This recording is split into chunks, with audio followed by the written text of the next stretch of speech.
দলের কথা কি কোরআনের ভিতরে আছে? তাহলে আমরা যদি কোরআনের ভিতরে দলের কথা থাকে, আমরা কি সে দলের কথা বলতে পারবো? আমরা আগে দেখেছি মঞ্চে উঠলেই কিছু কিছু নেতারা বলতেন, হুজুর ওয়াজ করবেন মাটির তলার, আর ওয়াজ করবেন আসমানের উপরের। মাঝখানের এই আলোচনাগুলো এখন কি থাক, বন্ধ থাক, এরকম বলা লোক আছে না নাই? তখন ছিল না? ছিল না? তারপরেও বক্তা যদি একটু মুখ ফসকে কোনো কথা বলেছে, মঞ্চে দাঁড়িয়ে বক্তার কাছ থেকে মাইক কেড়ে নেওয়া হয়েছে, বক্তাকে মঞ্চের থেকে অপমান করে তাড়িয়ে দেওয়া হয়েছে। কথা বলেন ঠিক না ঠিক? তাহলে আমি আপনাদের কাছে স্পষ্ট করে বলি, দলের কথা যদি কোরআনে থাকে অবশ্যই হুজুররা দলের কথা বলবে। তাহলে দলের কথা যদি কোরআনে থাকে, তাহলে দলের কথা বললে আপনাদের এত রাগ হয় কেন?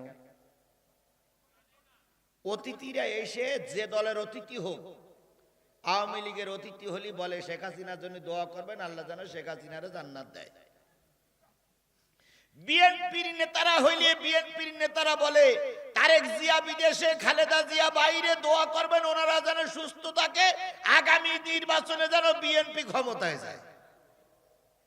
জাতীয় পার্টি আসলেই বলে আমরা যদি ক্ষমতায় যেতে পারি গোটা দেশে নাঙ্গল চষি বেড়াবো। বাংলাদেশ জামাত ইসলাম এসে বলে যে ভাই আমাদের নেতা সামনে ভোট দেবেন, পাশ করাবেন, বলে না? বলে না? তাহলে সব দল রাজনীতি করতে পারে, হুজুররা রাজনীতি করলে তোমাদের এত পিত্তি গরম হয় কেন? হুজুররা রাজনীতির কথা বললে তোমার এত গাজালা করে কেন?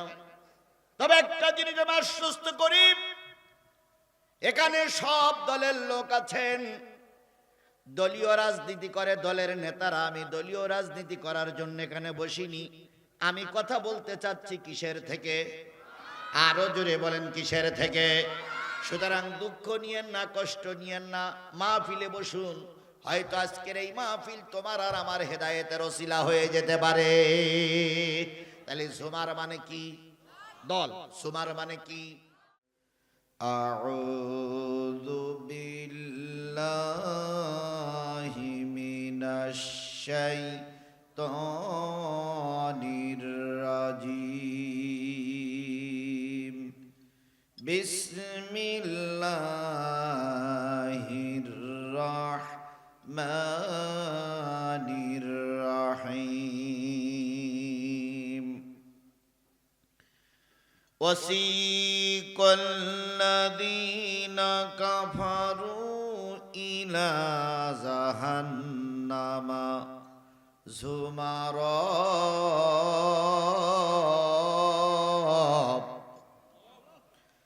حتى إذا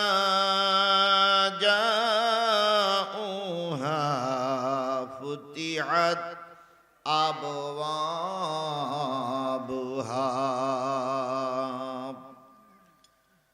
وقال لهم خزنتها ألم يأتكم رسل منكم يتلون عليكم آيات ربكم وينذرونكم لقاء يومكم هذا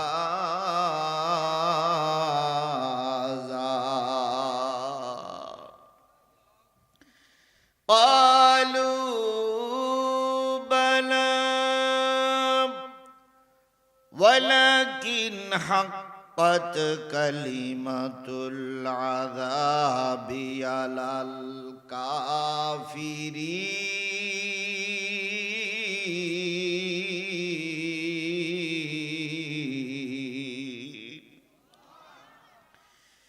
قيل ادخلوا أبواب جهنم خالدين فيها فبئس مثوى المتكبرين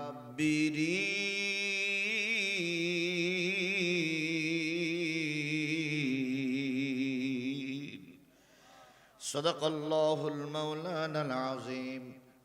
قال النبي صلى الله عليه وسلم يكون في آخر الزمان أمراء ظلمة وزراء فسقة فقهاء كذبة قدعاء خانة فمن أدرك منكم ذلك الزمان جبيا ولا عارفا وشرطيا أو كما قال رسول الله صلى الله عليه وسلم। চাঁপাইনবাবগঞ্জ সদরে জনবীর তরুণ সংঘ তাফসীর কমিটির উদ্যোগে পঞ্চম বার্ষিকী একদিন ব্যাপী তাফসীরুল কোরআন মাহফিল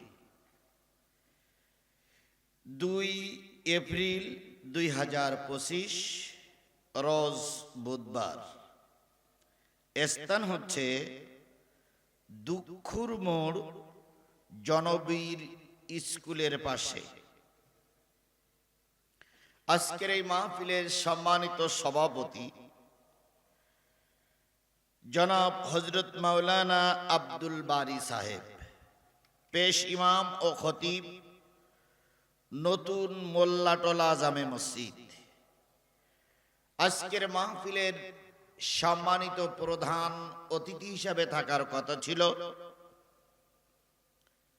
বিশিষ্ট ইসলামী চিন্তাবিদ, জননন্দিত নেতা, বাংলাদেশ ইসলামী ছাত্র শিবিরের সাবেক কেন্দ্রীয় সভাপতি, আপনাদেরই প্রিয় মুখ, আমার প্রিয় ভাই জনাব মোহাম্মদ নুরুল ইসলাম বুলবুল, আমির বাংলাদেশ জামাত ইসলামী ঢাকা মহানগর দক্ষিণ, অন্যান্য দাওয়াতি অতিথিবৃন্দ। আলোচনা করে ধন্য করলেন বিশিষ্ট ইসলামী চিন্তাবিদ, হেফজুল উলুম কামিল মাদ্রাসার সহকারী অধ্যাপক, আলেমে দ্বীন, বাগ্মী আলোচক, আমাদের শ্রদ্ধেয় ভাই জননন্দিত নেতা জনাব মাওলানা মোহাম্মদ আবু জার গেফারি, অন্যান্য আলোচক বৃন্দ, সম্মানিত ভাই পরিচালক, এলাকার বিভিন্ন কুঠির থেকে আগত দিনদার পরেশগার মোত্তাকি মুসলমান ভাই ও বন্ধুগণ, পদ্মায় অবস্থানরতা শ্রদ্ধাশীলা মা ও বোনেরা, সকলকে নিয়ে আবারও সালাম বিনিময় করছি। আশা করছি সালামের জবাবটা সবাই মিলে জোরে সোরে দিবেন। আসসালামু আলাইকুম ওয়া রাহমাতুল্লাহি ওয়া বারাকাতুহু। আল্লাহ রাব্বুল আলামিনের দরবারে লক্ষ কোটি শুকরিয়া, যিনি আমার প্রিয় মাতৃভূমি স্বাধীন সার্বভৌম একটা দেশে আল্লাহর কোরআন এবং রসুলের হাদিস বলার জন্য এখন আর কোনো জালেমের কাছ থেকে পারমিশন নেওয়া লাগে না। কোন জালিম এসে যদি কোরআনের মাহফিলে বাধা দেয়, জালেমকে উল্টো পিটেন খেয়ে এলাকা ছেড়ে দিতে হয়। এই অবস্থা কি 2 বছর আগেও ছিল? এখান থেকে 1 বছর আগেও কি ছিল? আজকে কত এপ্রিল মাহফিল করছি, গত বছর 2 এপ্রিল কি এই অবস্থা ছিল? তাহলে এই অবস্থাটা তৈরি করে দিলেন কে? সবাই মিলে বলুন তো, এই অবস্থা তৈরি করে দিলেন কে? আমরা যখন হাল ছেড়েই দিয়েছিলাম, আমাদের একটা ধারণা এসেছিল যে এরা না মরা পর্যন্ত এদেশে আর কিছুই করা যাবে না। বাংলাদেশ জাতীয়তাবাদী দল বিএনপি তারা ময়দানে অনেক কিছু করে পরিবেশ তৈরি করতে পারেনি। বাংলাদেশ জামাত ইসলামী, ইসলামী ছাত্র শিবির কম আন্দোলন করিনি, বিনিময়ে শুধু মামলাই খেতে হয়েছে। বিনিময়ে নেতাদেরকে রাজপথে গুলির মুখে ঠেলে দেওয়া হয়েছে, বিনিময়ে শীর্ষস্থানীয় নেতাদেরকে ফাঁসির কাস্টে ঝুলতে হয়েছে। বিশ্ব বরেণ্য মুফাসসিরে কোরআনকে ধুকে ধুকে 13টা বছর জেলখানায় মারা যেতে হয়েছে। আমরা যখন হাল ছেড়েই দিয়েছিলাম, আল্লাহ বললেন তোমাদের চেষ্টা শেষ, আমার রহমত শুরু। কথা বলেন, কথা বলেন।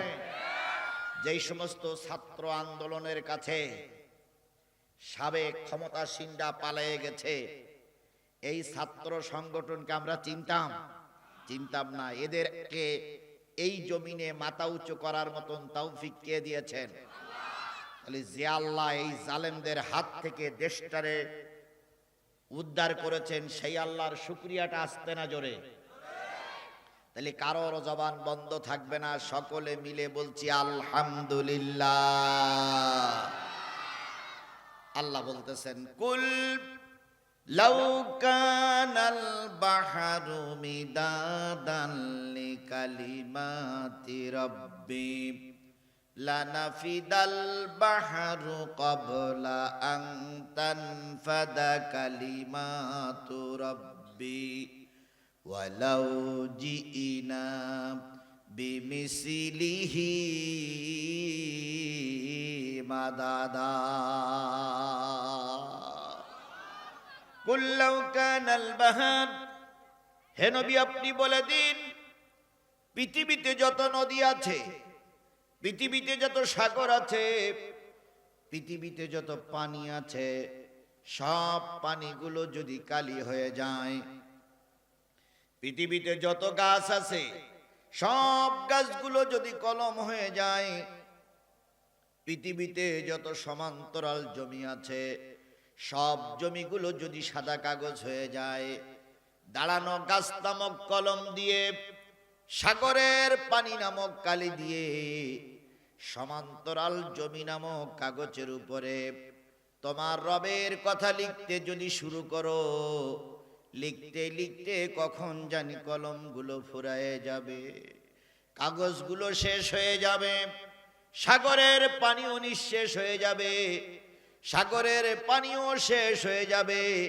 আর একটা সাগরের পানিও যদি নিয়ে এসো সেটাও শেষ হয়ে যাবে, তবু তোমার রবের কথা লিখে শেষ করা যাবে না। সেই রবের নাম কি? একটু স্পষ্ট করে বলুন তো, সেই রবের নাম কি? ওই আল্লাহর নাম শোনার পরে শুকরিয়া আদায় করা দরকার আছে না নাই? কারোর জবান বন্ধ থাকবে না, সকলে মিলে বলছি আলহামদুলিল্লাহ। কার শুকরিয়া আদায় করলাম? খুশি হলো কে? আর আলহামদুলিল্লাহ, সুবহানাল্লাহ, আল্লাহু আকবার মেনে নিতে পারে না কে? শয়তানকে এই মজলিসে আছে?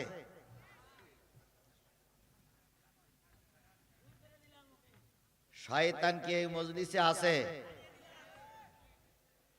রোজার মাসে শয়তান কি থাকে? রোজার মাসে শয়তান কি থাকে? কেন? যাতে করে রোজাদারদের কোনো ক্ষতি না হয়। বিগত 15-16 বছরে রোজা হইছে কিন্তু ক্ষতি বন্ধ হয়নি। কারণ এক শয়তান বন্ধ ছিল, আর কিছু শয়তান শয়তানি করেই গেছে। কিন্তু এবছর রোজাদারদের কোনো কষ্ট হয়নি, কারণ যে শয়তান আমাদের কষ্ট দিত সেই শয়তান আর এক দেশে পালাইছে। এই জন্য এবার রোজাটা খুব ভালো হয়েছে। আমি আপনাদের সামনে এই তাফসিরুল কোরআন মাহফিলে তেলাওয়াত করেছি সূরা জুমারের 71 এবং 72 নম্বর আয়াত। কয়টা আয়াত? আরো জোরে বলেন, সবাই মিলে বলেন। এই দুইটা আপনাকে মুখস্থ করতে হবে, ঠিক রাখতে হবে, কারণ আগামীকাল আপনার বিপক্ষে শক্তি আপনার কাছে প্রশ্ন করতে পারে। কি প্রশ্ন করবে? সাতক্ষীরার হুজুর দাওয়াত করে নিয়ে আসছিলে, কি ওয়াজ করলো? এ প্রশ্ন কিন্তু কালকে বিপক্ষের লোকেরা করতে পারে। এই জন্য আমি আপনাকে কোড দিচ্ছি। কোন সূরা, কয়টা আয়াত তেলাওয়াত করেছি?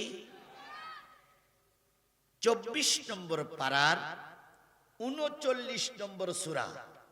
কত পারা? 24 নম্বর পারার 39, 3 10 9 39 নম্বর সূরা। নাম কি বললাম? জুমার। 75টা আয়াত, 8টি রুকু। 75টা আয়াতের ভিতরে তেলাওয়াত করিতে আয়াত কয়টি? 2টা। জুমার আরবি শব্দ। জুমার শব্দের অর্থ কি বলেন তো? না, জুমার আরবি শব্দ, কিন্তু জুমার শব্দের অর্থ কি? দল। জুমার শব্দের অর্থ কি? সবাই মিলে বলুন, বাংলায় বলেন, জুমার শব্দের অর্থ কি?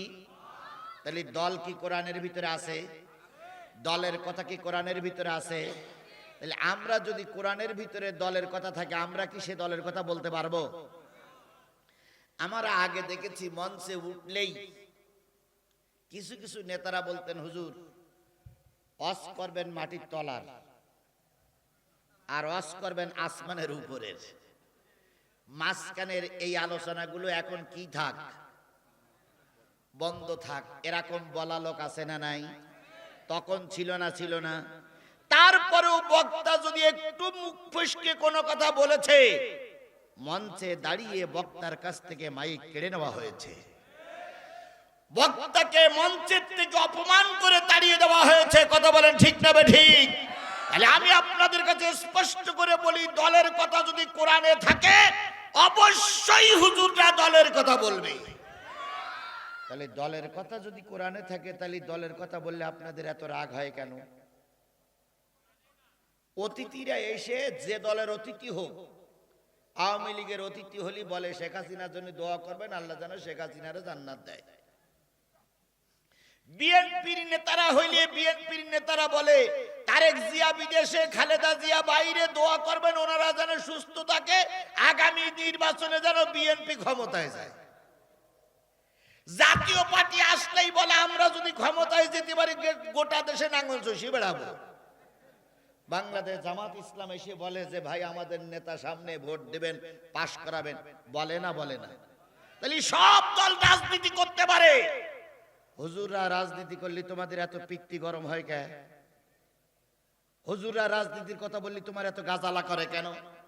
তবে একটা জিনিস আমি আশ্বস্ত করি, এখানে সব দলের লোক আছেন, দলীয় রাজনীতি করে দলের নেতারা। আমি দলীয় রাজনীতি করার জন্য এখানে বসিনি। আমি কথা বলতে চাচ্ছি কিসের থেকে? আরো জোরে বলেন, কিসের থেকে? সুতরাং দুঃখ নিয়েন না, কষ্ট নিয়েন না, মাহফিলে বসুন। হয়তো আজকের এই মাহফিল তোমার আর আমার হেদায়েতের ওসিলা হয়ে যেতে পারে। তাহলে জুমার মানে কি? দল। সুমার মানে কি? দল। আল্লাহ রাব্বুল আলামিন, আমি কয়টা আয়াত তেলাওয়াত করেছি ভালো করে খেয়াল করুন। আল্লাহ বলতেছেন, ওয়াসিকাল্লাযীনা কাফারু ইলা জাহান্নামা যুমারা,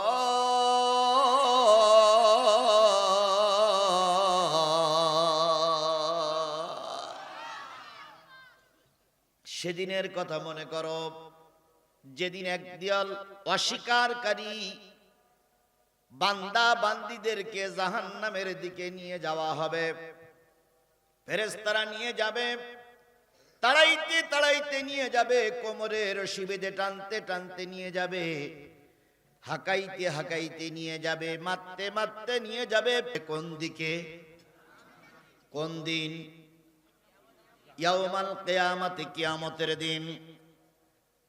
হাত্তা ইযা জাউহা ফুতিহাত আবওয়াবুহা, এমন কি যখন ওই লোকগুলো জাহান্নামের সামনে পৌঁছে যাবে, ফুতিহাত আবওয়াবুহা, দরজাগুলো অটোমেটিক্যাল খুলে যাবে।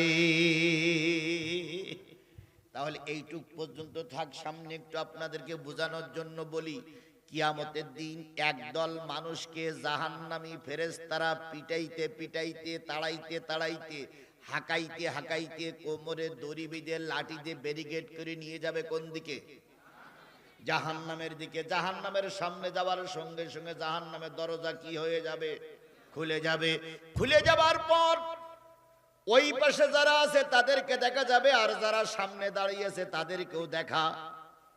বলুন তো, এই পদ্মার ওই পাশে কারা আছে আপনারা কি দেখতে পাচ্ছেন? এই পদ্মার ওই পাশে কারা আছে আপনারা কি দেখতে পাচ্ছেন? কিন্তু পদ্মাটা তুলে দিলে দেখা যাবে না যাবে না? জাহান্নামের পদ্মাটা যখন উঠে গেল, জাহান্নামীরা সামনে দাঁড়িয়ে আছে, ভিতরে দাঁড়িয়ে আছে ফেরেশতারা। বলুন তো, অগণিত ফেরেশতাদের লিডারের নাম কি? জাহান্নামী ফেরেশতা যারা থাকবে তাদের লিডারের নাম কি? মালিক। লিডারের নাম কি?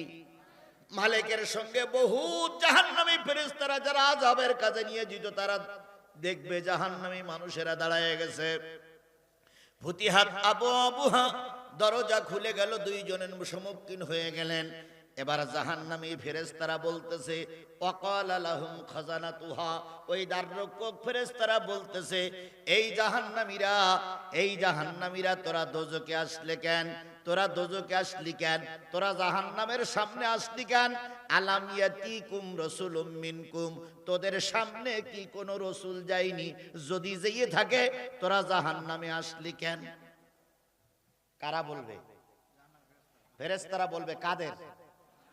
যারা জাহান্নামের সামনে যেয়ে দাঁড়িয়ে আছে, যাদেরকে ফেরেশতারা চারিপাশে ঘিরে রেখেছে, ওরা বলবে তোরা জাহান্নামের সামনে আসলি কেন? তোদের কাছে কোনো রাসূল যায়নি? আচ্ছা, আপনারা চাপাই নবাবগঞ্জের মানুষ আর শিবগঞ্জের মানুষ খুব ধর্মভীরু মানুষ, আপনাদের ভিতরে কেউ জাহান্নামে যাক এটা আমি চাই না। তারপরেও যদি 2-4 জন যায়, এই মানুষগুলো যদি জাহান্নামের সামনে দাঁড়ায় আর ফেরেশতারা যদি বলে তোরা জাহান্নামে আসলি কেন? তোদের সামনে কোনো রাসূল যায়নি, ওই দলের ভিতরে যদি চাপাই নবাবগঞ্জের কেউ থাকেন, কি উত্তর দেবেন? আপনাদের বলে আমি জাহান্নামে দিচ্ছি না, বলো ভাই, টেনশন করার দরকার নেই। কিন্তু যদি কেউ থাকে তাহলে কি উত্তর দেবে? কি বলবেন? আসেছিল তাই বলবেন? ঠিক আছে। এবার আপনি বলেন, যদি কোরআনের এই কথার সঙ্গে আপনি একমত হন, এসেছিল কলু বালা যদি বলেন, তাহলে তো ফেরেশতা আপনাকে ধরে ফেলবে। কিন্তু ভাই আপনি এত চালাকের চালাক, এত আপনার বুদ্ধি, মাথায় বুদ্ধি শুধু গিজ গিজ করে, একটা ভোটও আপনার কেউ না দিলে আপনি 100% ভোট পান। জনগণ ভোট দিতে গেলে না গেলে কি হয়? পুলিশ ব্যালট বাক্স ভরে দেয়। সেই জাতের জাত আপনি। মঞ্চে দাঁড়িয়ে বলে এবারের ভোট খুব সুস্থ হয়েছে, এত সুন্দর ভোট বাংলার জমিনে আর কখনো কেউ দেখে না।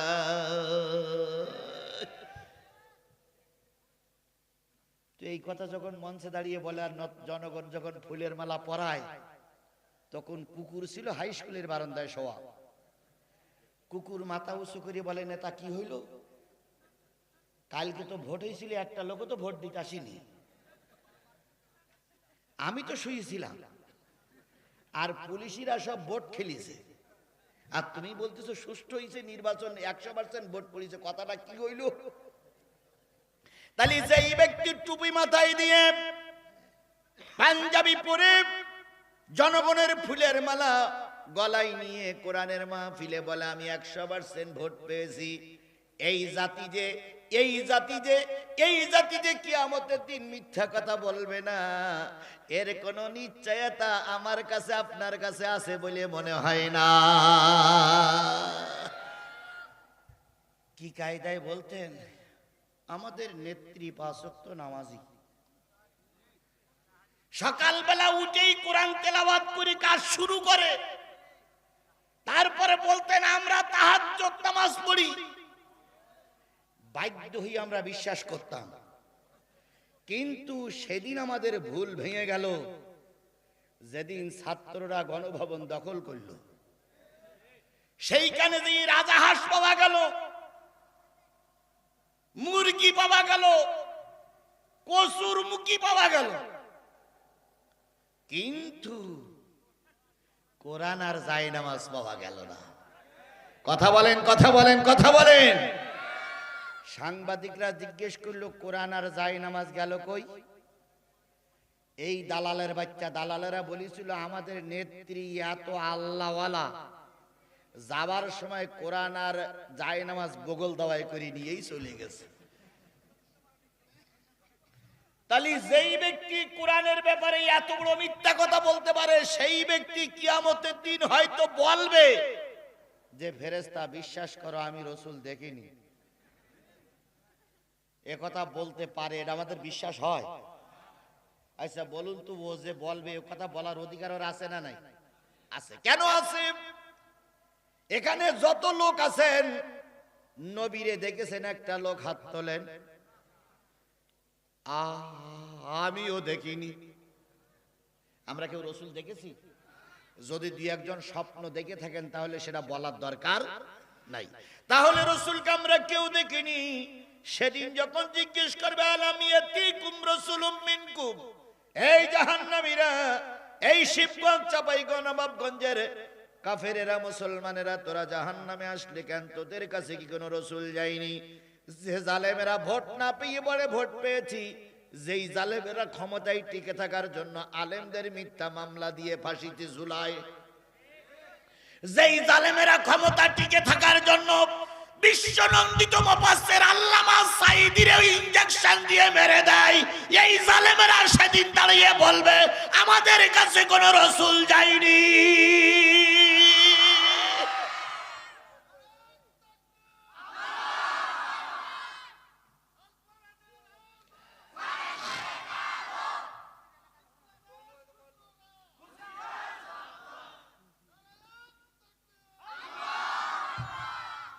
বোমা টোমা মারো তো সামনে এসে মেরো, পিছনে পিছনে মেরো না।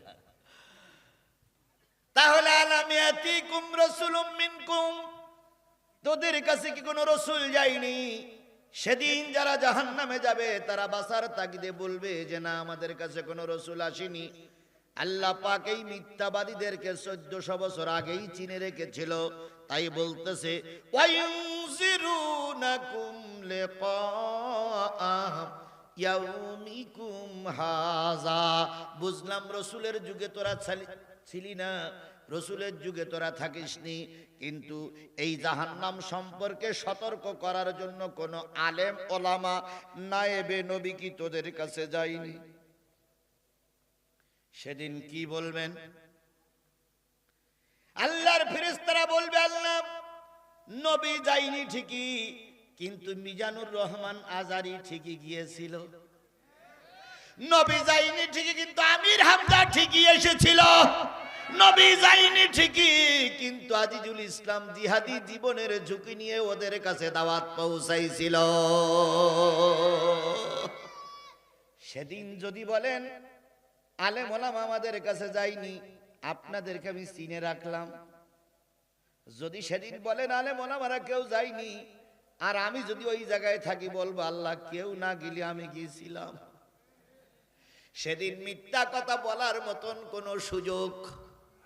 আল ইয়াউমা নাখতিমু আলা আফওয়াহিহিম তুকাল্লিমুনা আইদিহিম ওয়া তাশহাদু আরজুলুহুম বিমা কানু ইয়াকসিবুন।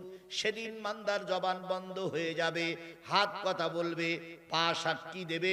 ওয়া আখরাজাতিল আরদু আসকালাহা, যেই মাটির পরে বসে আজকে কোরআন শুনতেছেন এই মাটি কিয়ামতের দিন সাক্ষী দেবে। কিরামান কাতিবিনা ইয়ালামুনা মা তাফালুন, সম্মানিত দুইজন লেখক দয় কাঁধে বসে বসে লিখতেছে, তারা সাক্ষী দেবে। তারপরে শেষ সাক্ষী হবে ইকরা কিতাবাক কাফা বিনাফসিকা ইয়াউমা আলাইকা হাসিবা। আজকে যা আলোচনা হচ্ছে সব ফেরেশতারা লিপিবদ্ধ করে রাখতেছে। এইগুলো 4টে সাক্ষী হাজির করে বলবে আল্লাহ যে ব্যক্তি বলতেছে নবী যায়নি, যে ব্যক্তি বলতেছে আলেম ওলামা যায়নি, এরা মিথ্যুক, এরা মিথ্যুক, এরা মিথ্যুক। কি কায়দায় স্বামী স্ত্রী দুইজন হুমকি দিয়েছিল আজারিরি আষ্টি দেবে না। কথা বলেন, কথা বলেন, কথা বলেন। স্পষ্ট করে শুনে রাখো, এই চাপাই নবাবগঞ্জ কারোর কাছে ইজারা দেওয়া হয়নি। এই নবাবগঞ্জ কাউকে ইজারা দেওয়া হয়নি। তুমি আজকে ক্ষমতায় আছো, কালকে ক্ষমতায় থাকবে না। আল্লামা সাঈদীর গায়ে হাত দিয়ে শেখ হাসিনা পালাতে বাধ্য হয়েছে। তোমরাও যদি আলেমের বিরোধিতা করো, জনগণ তোমাদেরকে জুতা পিটা করে বিদায় করে দেবে।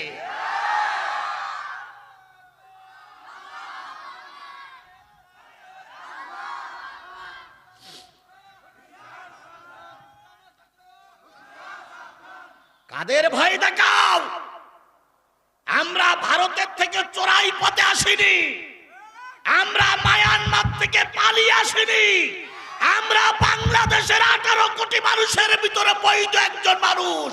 তোমরা কথা বলতে পারো, আমরা কেন কথা বলতে পারি না? চামড়া খুলিয়ে ফেলবো।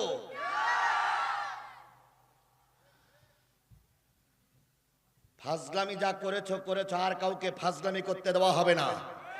কথা বলেন ঠিক না ঠিক? যেটাই ফাজলামি করবে তার পিটাইয়ে ঠ্যাং ভেঙে ফেলা হবে।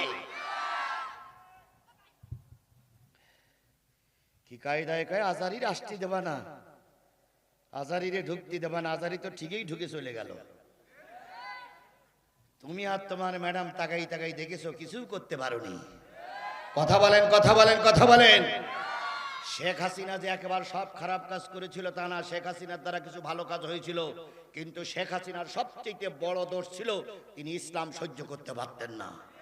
শেখ হাসিনার সবচেয়ে বড় দোষ ছিল তিনি আলেম ওলামা ইসলাম সহ্য করতে পারতেন না। এই জন্য সকল দল ক্ষমতায় থেকে টিকে ক্ষমতার থেকে নামার পরে পালিয়ে যায় না। আর একটা মাত্র দল বড় চেয়ারের থেকে নিচের ওয়ার্ড সভাপতি পর্যন্ত সব পালিয়ে গেছে। এমনকি মসজিদের হুজুরও পালাইছে। কথা বলেন, কথা বলেন, কথা বলেন। যে সমস্ত হুজুররা ওই সরকারের দালালি করতো সে কটা রাতারাতি পালাই চলে গেছে।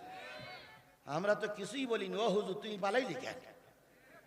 তার মানে ও হুজুরও জানে আমি মেম্বারের পরে বসে বসে যা বলেছি জনগণ সব রেকর্ড করে রাখেছে। এখন এই রেকর্ড বাজাবে আর ঝাঁটা দিয়ে পিটাবে। এই জন্য মৌলবি পর্যন্ত দেশ ছেড়েছে। পৃথিবীতে এরম কোন নজির আছে বলে আমার মনে হয় না। খালেদা জিয়া ক্ষমতাচ্যুত হয়েছিল, খালেদার কোন নেতা কর্মী পালাইয়ে যায়নি। এরশাদ সাহেব ক্ষমতাচ্যুত হয়েছিল, এরশাদ সাহেবের কোন নেতা কর্মী পালিয়ে যায়নি। বাংলাদেশ জামাত ইসলামের শীর্ষস্থানীয় নেতাদের ফাঁসিতে ঝুলানো হলো। শিবিরের নেতা কর্মীদেরকে রিমান্ডে নিয়ে অত্যাচার করতে করতে পঙ্গু বানিয়ে দেওয়া হলো। কিন্তু বাংলাদেশ জামাত ইসলামী ইসলামী ছাত্র শিবিরের কোন নেতা কর্মীরা ময়দান ছেড়ে পালায়নি। অফিসগুলোয় তালা ঝুলিয়েছে, নিবন্ধন বাতিল করা হয়েছে, প্রতীক চিহ্ন কেড়ে নেওয়া হয়েছে। তারপরে বাংলাদেশ জামাত ইসলামী ইসলামী ছাত্র শিবিরের নেতা কর্মীরা ময়দান ছেড়ে পালায়নি। আর তোমরা পালাবা না, শুধুই বলতে আমরা পালাই না।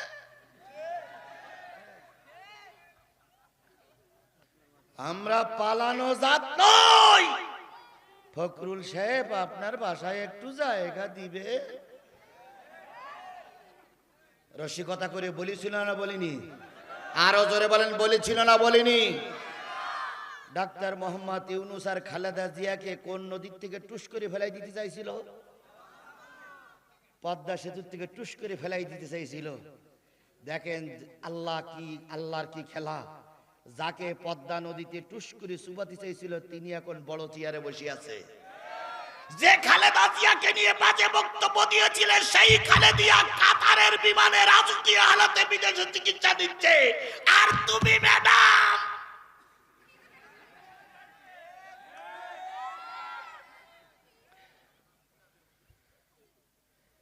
এ খেলা কার?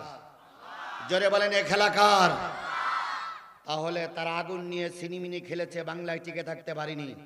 আবারও যদি বাংলার কোন মায়ের সন্তান আল্লাহর কোরআন রাসূল এবং ইসলাম নিয়ে বাজে মন্তব্য করো এবং তার বিরোধিতা করো, এই আগের সরকারের যা হয়েছে লিখে রাখো, জনগণ তোমাদের বেলায় ওই একই কাজ করে ছাড়বে। বুঝলেতে বোঝো, না বুঝলেতে কসু। তাহলে আমি বলতেছিলাম একদল মানুষ কিসের সামনে দাঁড়িয়ে আছে? ফেরেশতারা বেরিয়ে বলতেছে তোরা কারা রে? তোদের বেলায় তোদের কাছে কি কোনো নবী যায়নি? ওরা সেদিনকে বলবে আমরা নবী দেখিনি।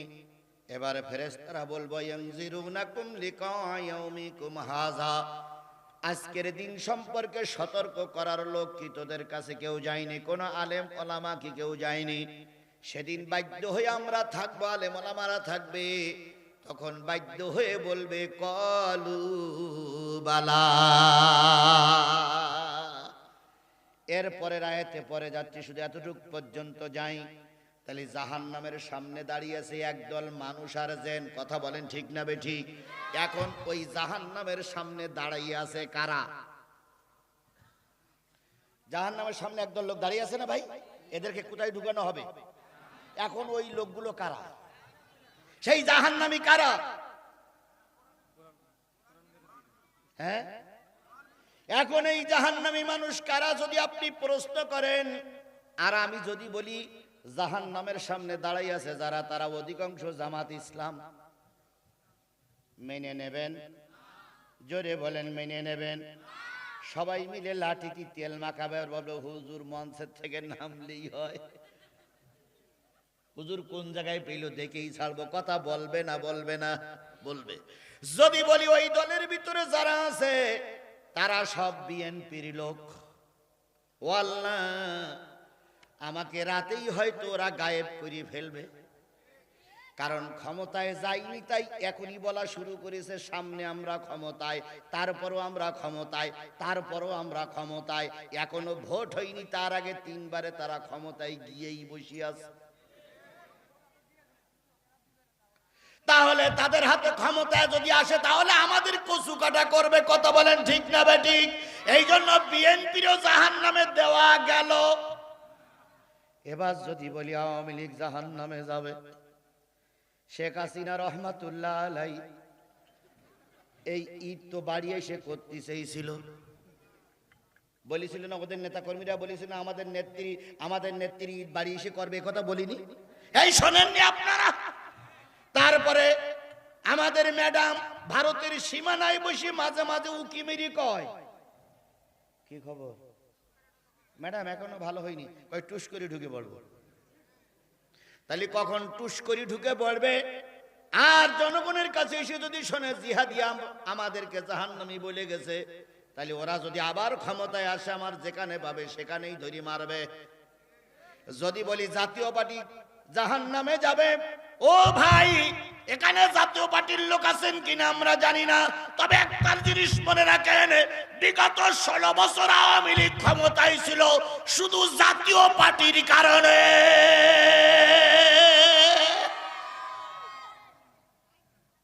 কথা কি বোঝেন? আমার কথা কি বোঝেন? জাতীয় পার্টি যদি ওই সরকারকে সমর্থন না করতো, ওই সরকার 1 মাসও টিকতে পারত না। তাহলে এদেরকে আমি জাহান্নামে যদি বলি এরাও খেপে যাবে।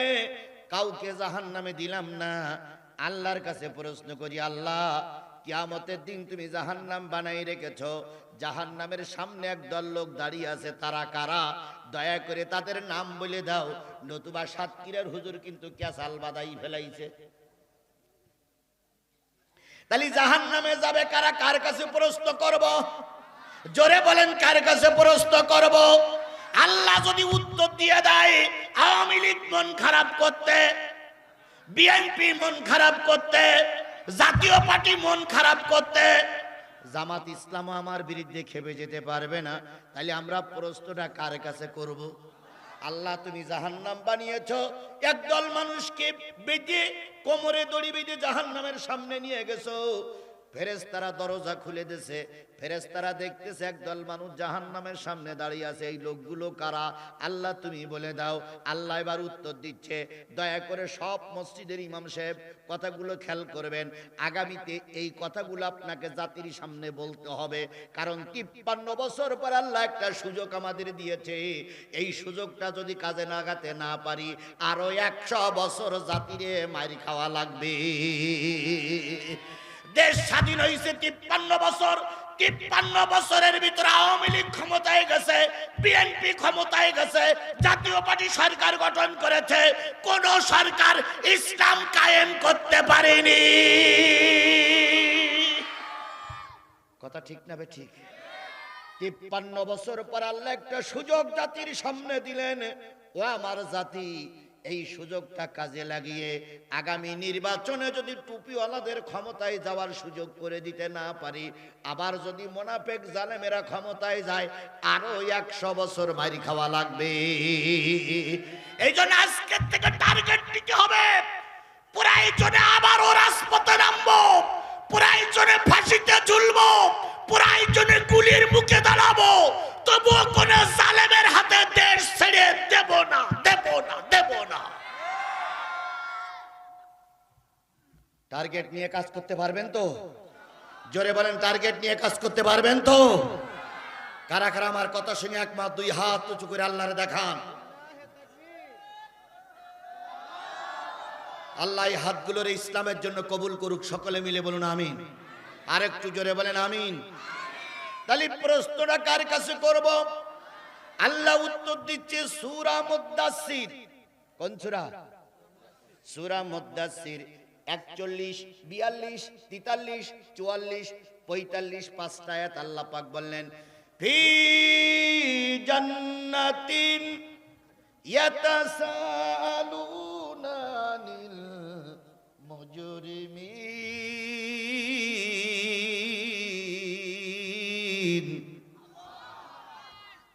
মা সালাকাকুম ফি সাকার ক্বালু লাম নাকু মিনাল মুসাল্লিন ওয়া লাম নাকু নুতঈমুল মিসকিন ওয়া কুন্না নাখুদু মাআল খাইদিন ওয়া কুন্না নুকাযযিবু বিয়াউমিদ্দিন।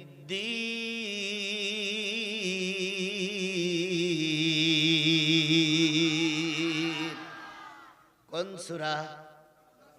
কয়টা আয়াত? 5টা আয়াত। আল্লাহ রাব্বুল আলামিন 4 শ্রেণীর মানুষের কথা বলবে। আল্লাহ রাব্বুল আলামিন বলতেছেন, জান্নাতীরা সকলের আগে কোথায় চলে যাবে? জান্নাতে। জান্নাতটা উপরে থাকবে না নিচে থাকবে? উপরে। জান্নাতের ভিতরে একদল মানুষ জান্নাতি হয়ে গেছে, তার ভিতরে চাঁপাইনবাবগঞ্জের মানুষ আছে, শিবগঞ্জের মানুষ আছে, রাজশাহীর মানুষ আছে, তানোরের মানুষ আছে, বাঘার মানুষ আছে, তারপরে এখানে বিভিন্ন থানার বিভিন্ন জেলার মানুষ আছে। জান্নাতের ভিতরে যে তারা স্বামী স্ত্রী একসঙ্গে দেখা করে বিরাট সুখের গল্প করবে। হঠাৎ করে তাদের কানে আওয়াজ আসবে, একদল লোক চিল্লাচ্ছে আমারে বাঁচাও, আর একদল লোক চিল্লাচ্ছে নেতা তুমি আমারে বাঁচাও, আর একদল লোক বলতেছে ও নেতা তোমারে ক্ষমতায় পাঠাইছিলাম বাঁচার জন্য, এখন জাহান্নামে আসছি, কোথায় আছো আমারে বাঁচাও। কেউ বলবে মা আমারে বাঁচাও, কেউ বলবে হুজুর আমারে বাঁচাও। জান্নাতি মানুষগুলো যখন জান্নাতের ভিতরে আরামে খোশ গল্পে রত হবে, তখন বাইরের কোলাহলের শব্দ জান্নাতি মানুষের কানে পৌঁছে যাবে। ওরা জানালার কাছে আসবে, এসে দেখবে একদল মানুষ জাহান্নামের সামনে দাঁড়িয়ে আছে। ওই লোকগুলো জান্নাত থেকে বলবে, ওই লোকগুলো জান্নাত থেকে বলবে ফি জান্নাতিন, জান্নাতীরা মানুষ বলবে ইয়াতাসাআলুনা আনিল মুজরিমিন, যারা জাহান্নামের সামনে আছে তাদের কাছে প্রশ্ন করবে, ও ভাই তুমিও শিবগঞ্জের মানুষ, আমিও শিবগঞ্জের মানুষ, তুমিও চাপারি মানুষ, আমিও চাপারি মানুষ, তুমিও রাজশাহীর মানুষ, আমিও রাজশাহীর মানুষ, তুমি সাতক্ষীরার মানুষ, আমিও সাতক্ষীরার মানুষ, আল্লাহ পাক আমার জান্নাতে দেশে, তুমি ভাই জাহান্নামে কেন? কারা প্রশ্ন করবে? কাদের কাছে প্রশ্ন করবে? মুজরিমিন, ওই যারা জাহান্নামের সামনে দাঁড়াই আছে এদের কাছে প্রশ্ন করবে মা সালাকাকুম ফি সাকার, তোমরাই সাকার নামক জাহান্নামে আসলে কেন? তুমি এক গ্রামের লোক, আমিও এক গ্রামের লোক, তুমিও যে বাজারে বাজার করেছো আমিও সেই বাজারে বাজার করেছি, তুমি যে মসজিদে নামাজ পড়েছো আমিও সেই মসজিদে ছিলাম, তা তুমি জাহান্নামে আর আমি জান্নাতে, ঘটনা কি রে ভাই? কারা প্রশ্ন করতেছে? কাদের কাছে? এবার জাহান্নামীরা উপরের দিকে তাকাই বলবে ভাই রে, আমরা জাহান্নামে যারা এসেছি আছে কয় গ্রুপ? তাহলে বোঝা গেল জাহান্নামের সামনে যারা দাঁড়িয়ে আছে তারা কয় শ্রেণীর মানুষ? 4 শ্রেণীর মানুষ, 4 গ্রুপের মানুষ। এবার খেয়াল করুন তো ওই গ্রুপে আপনি আছেন কিনা, ভালো করে খেয়াল করবেন, হৃদয়ের কান দিয়ে খেয়াল করবেন, ভালো করে দেখবেন ওই গ্রুপে আপনি আছেন কিনা। যদি থাকেন আজকে তওবা করার সুযোগ আছে, আর যদি তওবা না করেন তাহলে আপনি সাদা কাগজে লিখে নিতে পারেন আপনি জাহান্নামী। এবার বলতেছে তোমরা কয় শ্রেণী, কয় 4 শ্রেণী। এবার জান্নাতীরা বলবে পয়লা শ্রেণী, পয়লা কাতারে তোমরা দাঁড়ায় আছো কারা? ওরা উত্তর দেবে কলু লাম নাকু মিনাল মুসাল্লিন।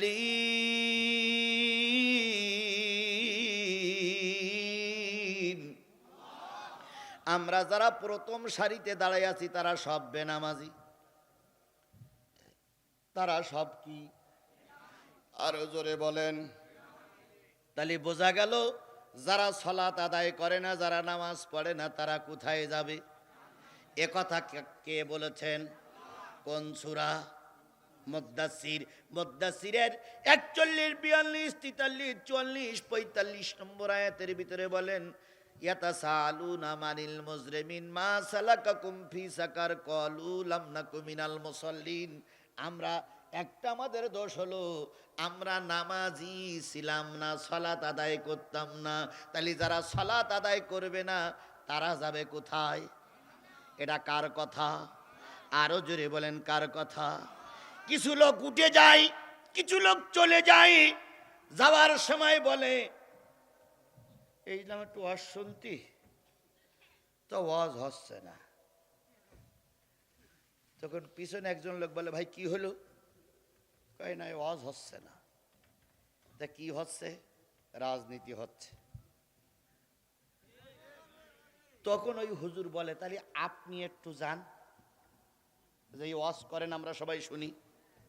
তখন ওই লোক বলে কি জানেন, যে হুজুর যে কোরআন শরীফ পড়তেছে ওকে আমি পড়তেই পারি। মানে কোরআন পড়তে পারে না কিন্তু হুজুরগা ভুল ধরতে পারে। এরকম লোক আছে না নাই? আমি আপনার পায়ে ধরে বলি আমি ক্যাসাল করার জন্য সাতক্ষীরার থেকে ছুটি আসিনি। এই এলাকার লোক কোথায় যাবে এর জন্য আমি সাতক্ষীরার থেকে ছুটি আসিনি। আমি সাতক্ষীরার থেকে ঈদের পরের দিন আমার আত্মীয় স্বজনের বাড়ি বেড়ানোর কথা ছিল, ছুটি এসেছি কি বলার জন্য? জোরে বলেন কি বলার জন্য?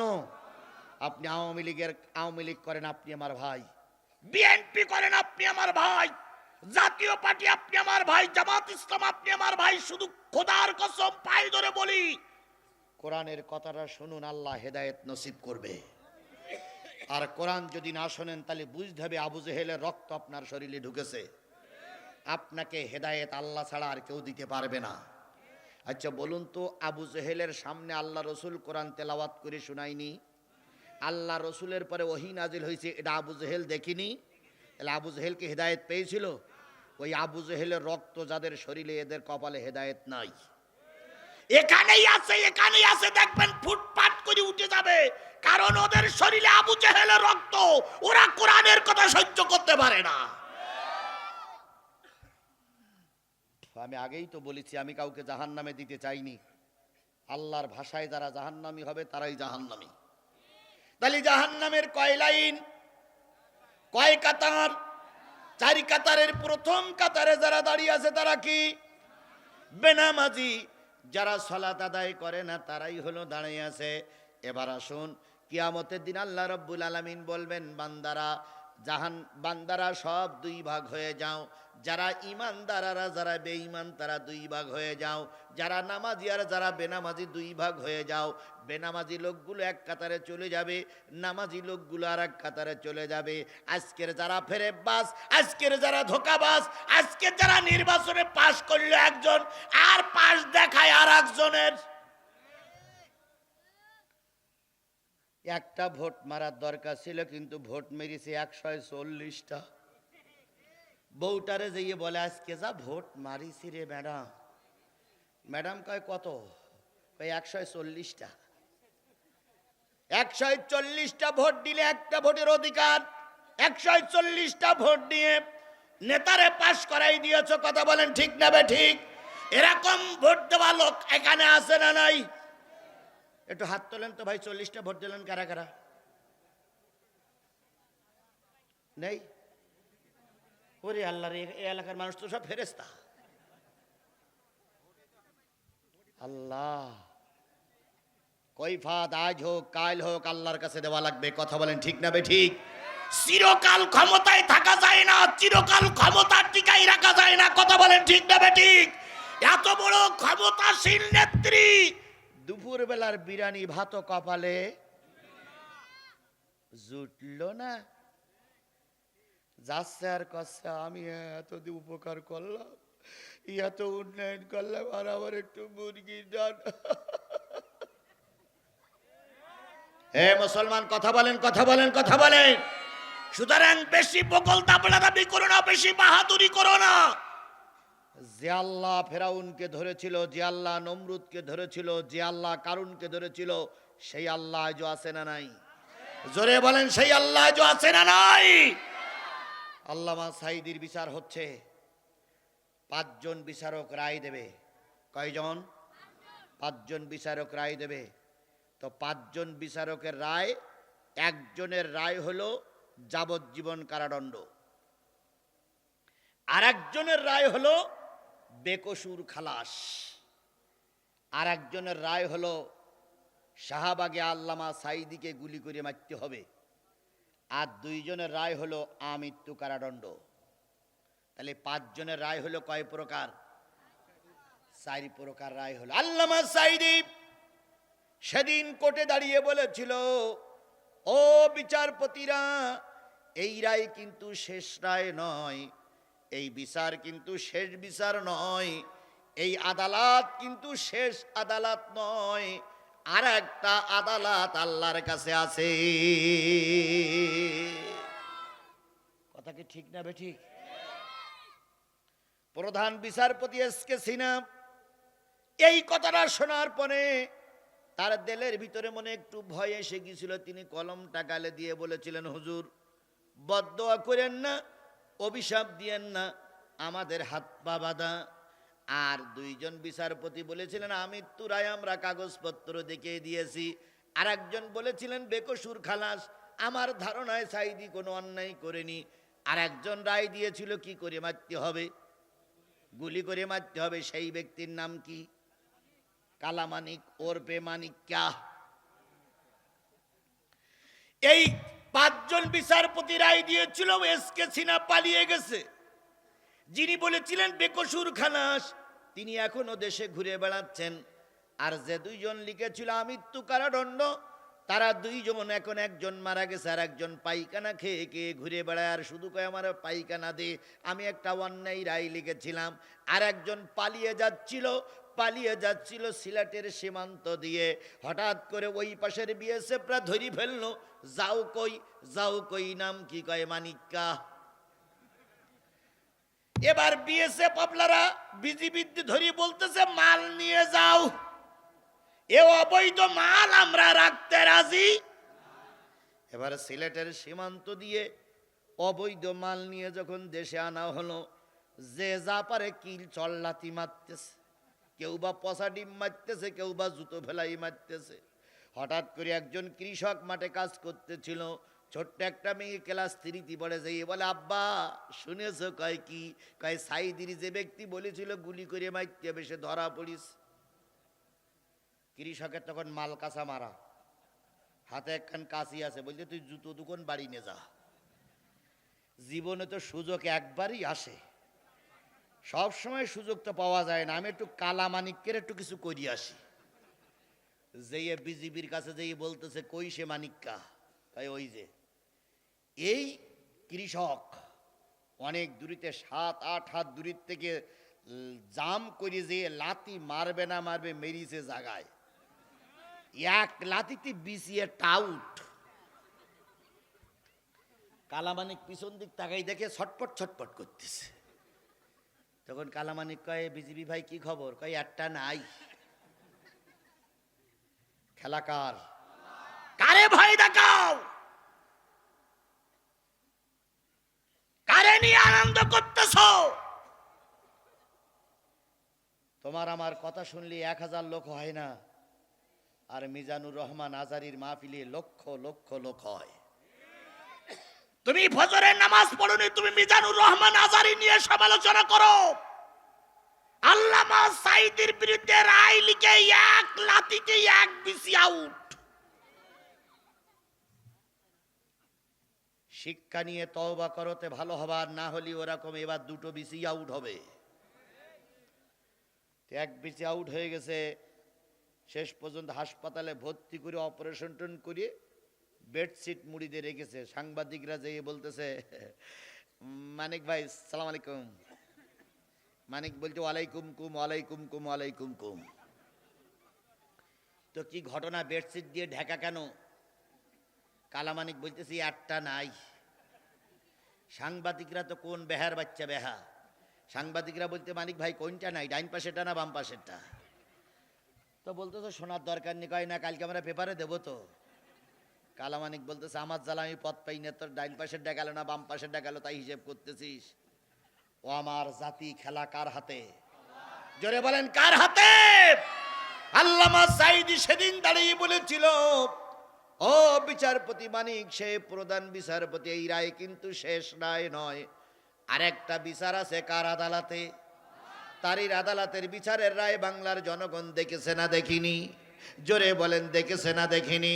আজকে জাতি তোমাদের পায়ে ধরে বলি, দয়া করে মানুষকে কষ্ট দিও না, সাদাবাজি করো না, মানুষের গরুগুলো অন্যায়ভাবে কেড়ে খেও না। তারপরে কি বলে, পুকুর দখল করো না, হাট দখল করো না, ঘাট দখল করো না, বালিখোর হয়েও না, গাছখোর হয়েও না। জাতি যদি বদদোয়া করে, কালামানিকের যে দশা হয়েছে তোমাদেরও সেই দশা হতে পারে।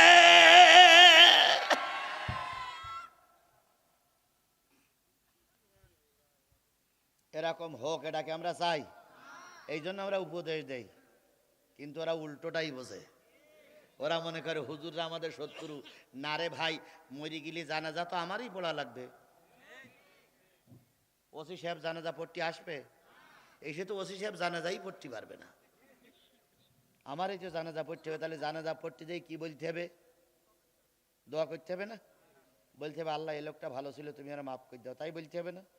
তুমি তো ছিলে গাছখোর, তুমি চাঁদাবাজ, পরের গইলির থেকে গরু এনে জবাই করে স্বামী স্ত্রী ভাগ করে খাইছো। আমি কি করি বলবো তুমি ভালো লোক? বাধ্যই বলবো আল্লাহ এই লোকের কারণে আমার মাহফিল বন্ধ হয়েছিল, এই লোক আমার ওই চাপাই নবাবগঞ্জে ঢুকতে দেয়নি, আল্লাহ এই লোক বিরোধিতা করে আজহারের মাহফিল বন্ধ করেছিল, আল্লাহ এই লোক তোমার কাছে যাচ্ছে, ঠিক মতন টাইট দিও।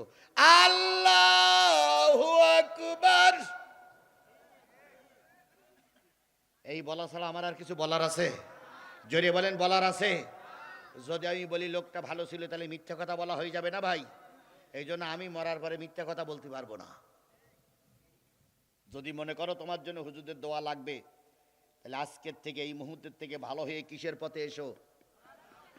তাহলে বলতেছিলাম, যারা জাহান্নামের সামনে দাঁড়িয়ে আছে তারা কয় গ্রুপ?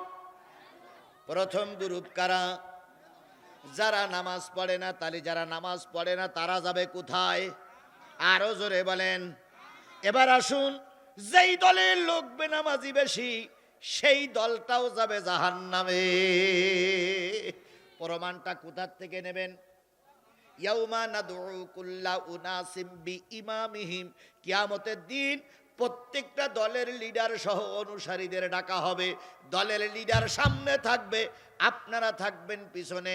লিডার যদি জান্নাতে যায় আপনিও জান্নাতি, লিডার যদি জাহান্নামে যায় আপনিও জান্নাতি। লিডার যদি জান্নাতে যায় আপনি কোথায় যাবেন? জান্নাতে। লিডার যদি জাহান্নামে যায় আপনি কোথায় যাবেন? জাহান্নামে।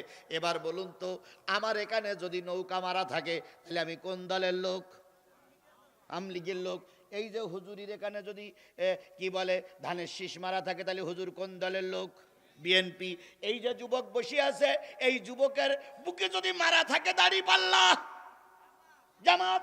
এই যে ভাই বসে আছে, যদি এনার বুকে মারা থাকে নাঙ্গল, তাহলে উনি কোন দলের লোক? জাতীয় পার্টির লোক, তাহলে প্রতীক চিহ্ন দিকে কিয়ামতের দিন বিচার করা হবে। তুমি যে দলের কর্মী, সেই দলের যিনি জনক, সেই দলটা যিনি জন্ম দিয়েছেন, সেই দলের যিনি প্রতিষ্ঠাতা, ওই প্রতিষ্ঠাতা নেতা যেখানে থাকবে, তুমি দলের কর্মী সেখানেই থাকবে। আল্লাহ রসুল বলেছেন, মান তাসাব্বা বিকৌমিন ফাহুয়া মিনহু। যেই জাতির সঙ্গে, যেই দলের সঙ্গে, যেই পার্টির সঙ্গে এই দুনিয়ায় ওঠা বসা, কিয়ামতের দিন ওই পার্টির সঙ্গে হয় জান্নাত নাই জাহান্নাম। এবার আপনি বুকের ভিতরে হাত দিয়ে যারা চলে যাচ্ছেন যান, দুঃখ নেই, কিন্তু কালকে ফজরের নামাজ পর্যন্ত আল্লাহ হায়াত দিতেও পারে, দুঃখ নেই আমার। আমি জোর করে আপনাকে ওয়াজ করাবো, শোনাবো না। তবে আল্লাহ রসুল বলেছেন, এই কোরআনকে যারা পিছনে রাখবে, কিয়ামতের দিন এই কোরআন তাদেরকে ধাক্কা দিয়ে কোথায় নিক্ষেপ করবে? জোরে বলেন, কোথায় নিক্ষেপ করবে? এটা কি আমার বানানো কথা না আল্লাহ রসুলের কথা? তাহলে আপনি যদি চলে যান তাহলে বুঝতে হবে আপনি কোরআনের বিরোধী। কিয়ামতের দিন যে যা দল করবেন সেই দলের সঙ্গে উঠবেন। যারা জামাত ইসলাম করেন তারা জামাত ইসলামের সঙ্গে উঠবেন, যারা জাতীয় পার্টি করেন তারা জাতীয় পার্টির সাথে উঠবেন, যারা বিএনপি করেন তারা বিএনপির সঙ্গে উঠবেন, যারা আওয়ামী লীগ করেন তারা আওয়ামী লীগের সঙ্গে উঠবেন। এইবার বুকে হাত দিয়ে চিন্তা করে দেখুন তো, আপনার উপরের নেতার থেকে শুরু করে যারা এমপি বানাইছেন এই নেতা পর্যন্ত এরা নামাজি না বেনামাজি? যদি বেনামাজি হয়, আল্লাহর ভাষায় দল জাহান্নামী। তুমি কর্মী হয়েছো ওই দলের, তোমার দল যখন জাহান্নামে যাবে তোমাকেও জাহান্নামে যাওয়া লাগবে। এরপরও দুই একজন কয়, হুজুর বুঝলাম না। তো বুঝবা না, বুঝতে যদি পাছায় দুটো লাঠি দিয়ে বাড়ি মারা হইতো। কিছু বলা হয় না তো, মিষ্টি মিষ্টি কথা হয় বলে মোটেও বোঝো না, মোটেও বোঝো না। ভালো রকম বোঝো, কিন্তু আসলে কথায় তুমি কাজ করবা না, তাই না বোঝার ভান করো। কথা বলেন, কথা বলেন, কথা বলেন। এবার আমি আপনাদের একটা চ্যালেঞ্জ করে যাই, যে সরকার আমার দেশ থেকে পালিয়ে গেছে, ওই সরকারের যিনি প্রতিষ্ঠাতা ছিল, যারা ওই দলটা গঠন করেছিল, ওই দলের লিডার মরার পরে জানাজা পড়েছিল, জানাজা হয়নি। কেউ কেউ বলে 6 জন না 7 জন মিলে একজন মাঠের থেকে কৃষকের ধরে এনে জানাজা পড়ানো হয়েছিল। সেদিন হয়তো পরিবেশ ছিল না, তাই হয়তো জানাজা পড়ানো হয়নি। তোমার নেতা মরার পরে 7 জন লোক জানাজা পড়েনি, আর আল্লামা সাঈদীর মৃত্যুর পরে 70 লক্ষ মানুষ জানাজা পড়েছে।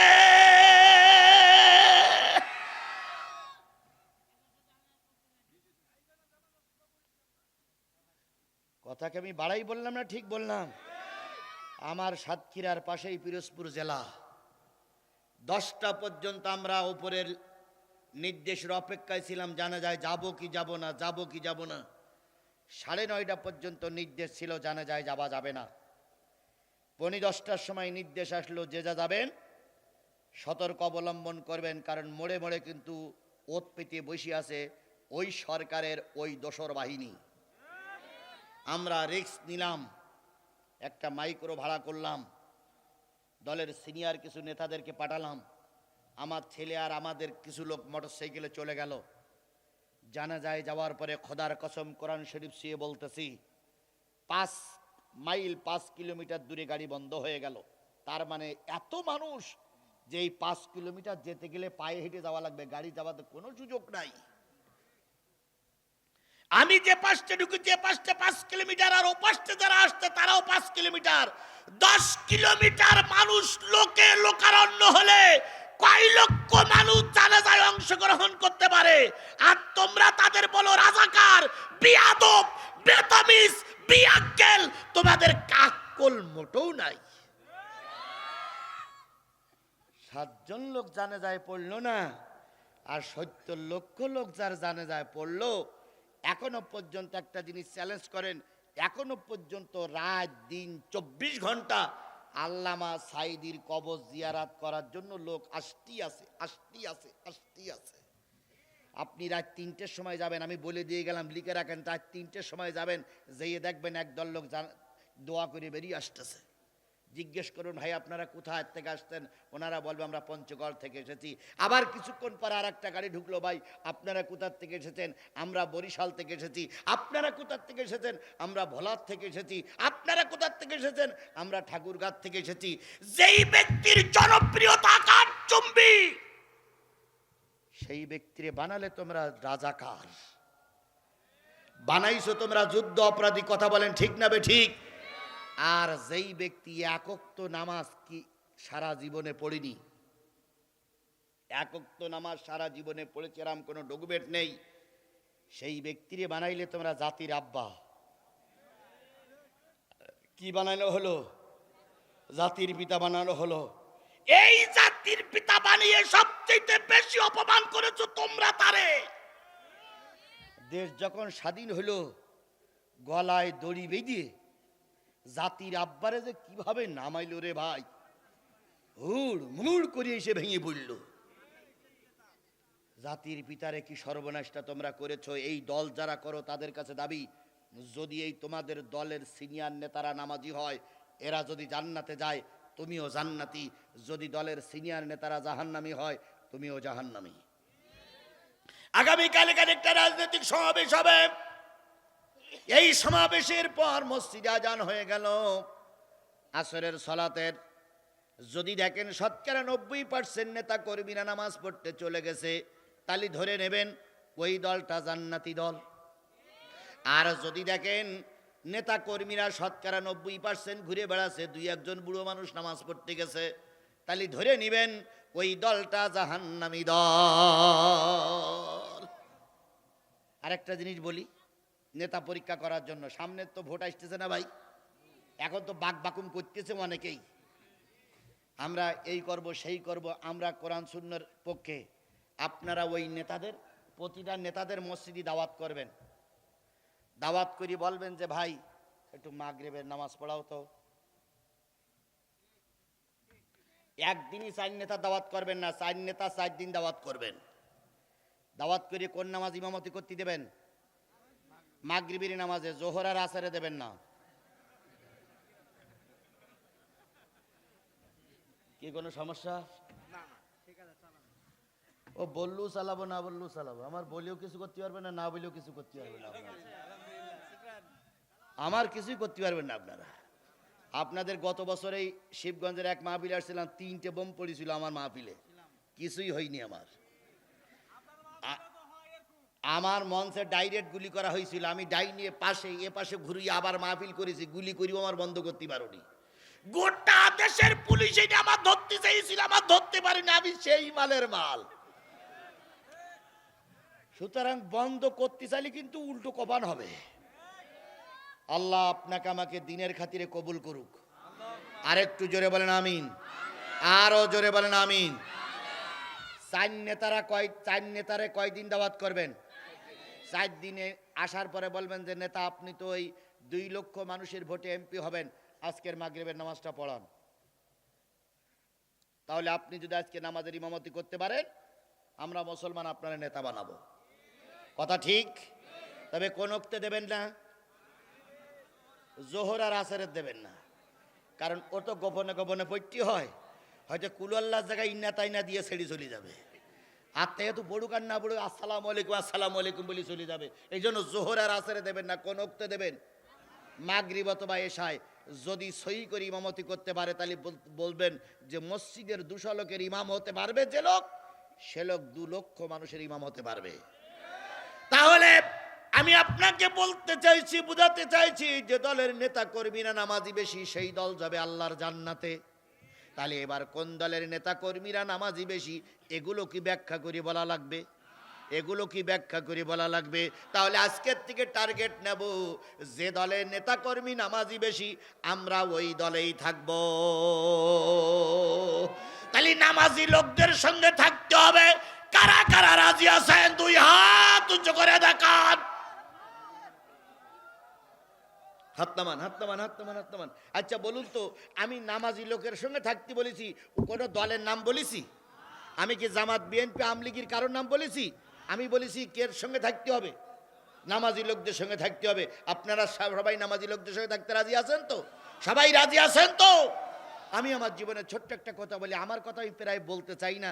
আমি এখন বসে আছি, আমার নামে 20টা মামলা। 5 দিন এই জালেমের বাচ্চারা আমাকে আয়না ঘরে রেখেছিল। 5 দিনের ভিতরে আমার এই চোখ মোটে খুলেই নি। 3 দিনের মাথায় ওরা আমাকে নিয়ে বাইর করলো। রোজার মাস 5ই রমজান আমাকে গ্রেফতার করলো। বের করে নিয়ে আমাকে গুলি করার জন্য একটা নির্জন জায়গায় নিয়ে গেল। আমি বুঝতেছি আফসা আফসা যে আমাকে নামাই দেওয়াইছে ওই রাস্তায়। এরপরে কি বলে বন্দুকের নল আমার পিঠে ঠেকানো হলো। আমাকে বলা হলো কালেমা পড়েন। আমি সারা জীবন কালেমার ওয়াজ করলাম, আর ওরা আমার বলছে কালেমা পড়েন। তাহলে কত বড় হাজিটাই চিন্তা করেন ওরা। তা আমি বললাম যে আমি তো কালেমা পড়েই রেখেছি। কয় হুজুর তওবা করেন। তুমি আমার তওবা শিখাও, তুমি আমার তওবা শিখাও। সারা জীবন তওবার পক্ষে ওয়াজ করলাম, আর তুমি আমার তওবা শিখাও। কয় হুজুর বাকবাকুম বন্ধ করেন, এখনই গুলি হবে। আমি সব কিছু বললাম, জীবনের সব ঝুঁকি নিয়ে রাস্তায় দাঁড়ালাম।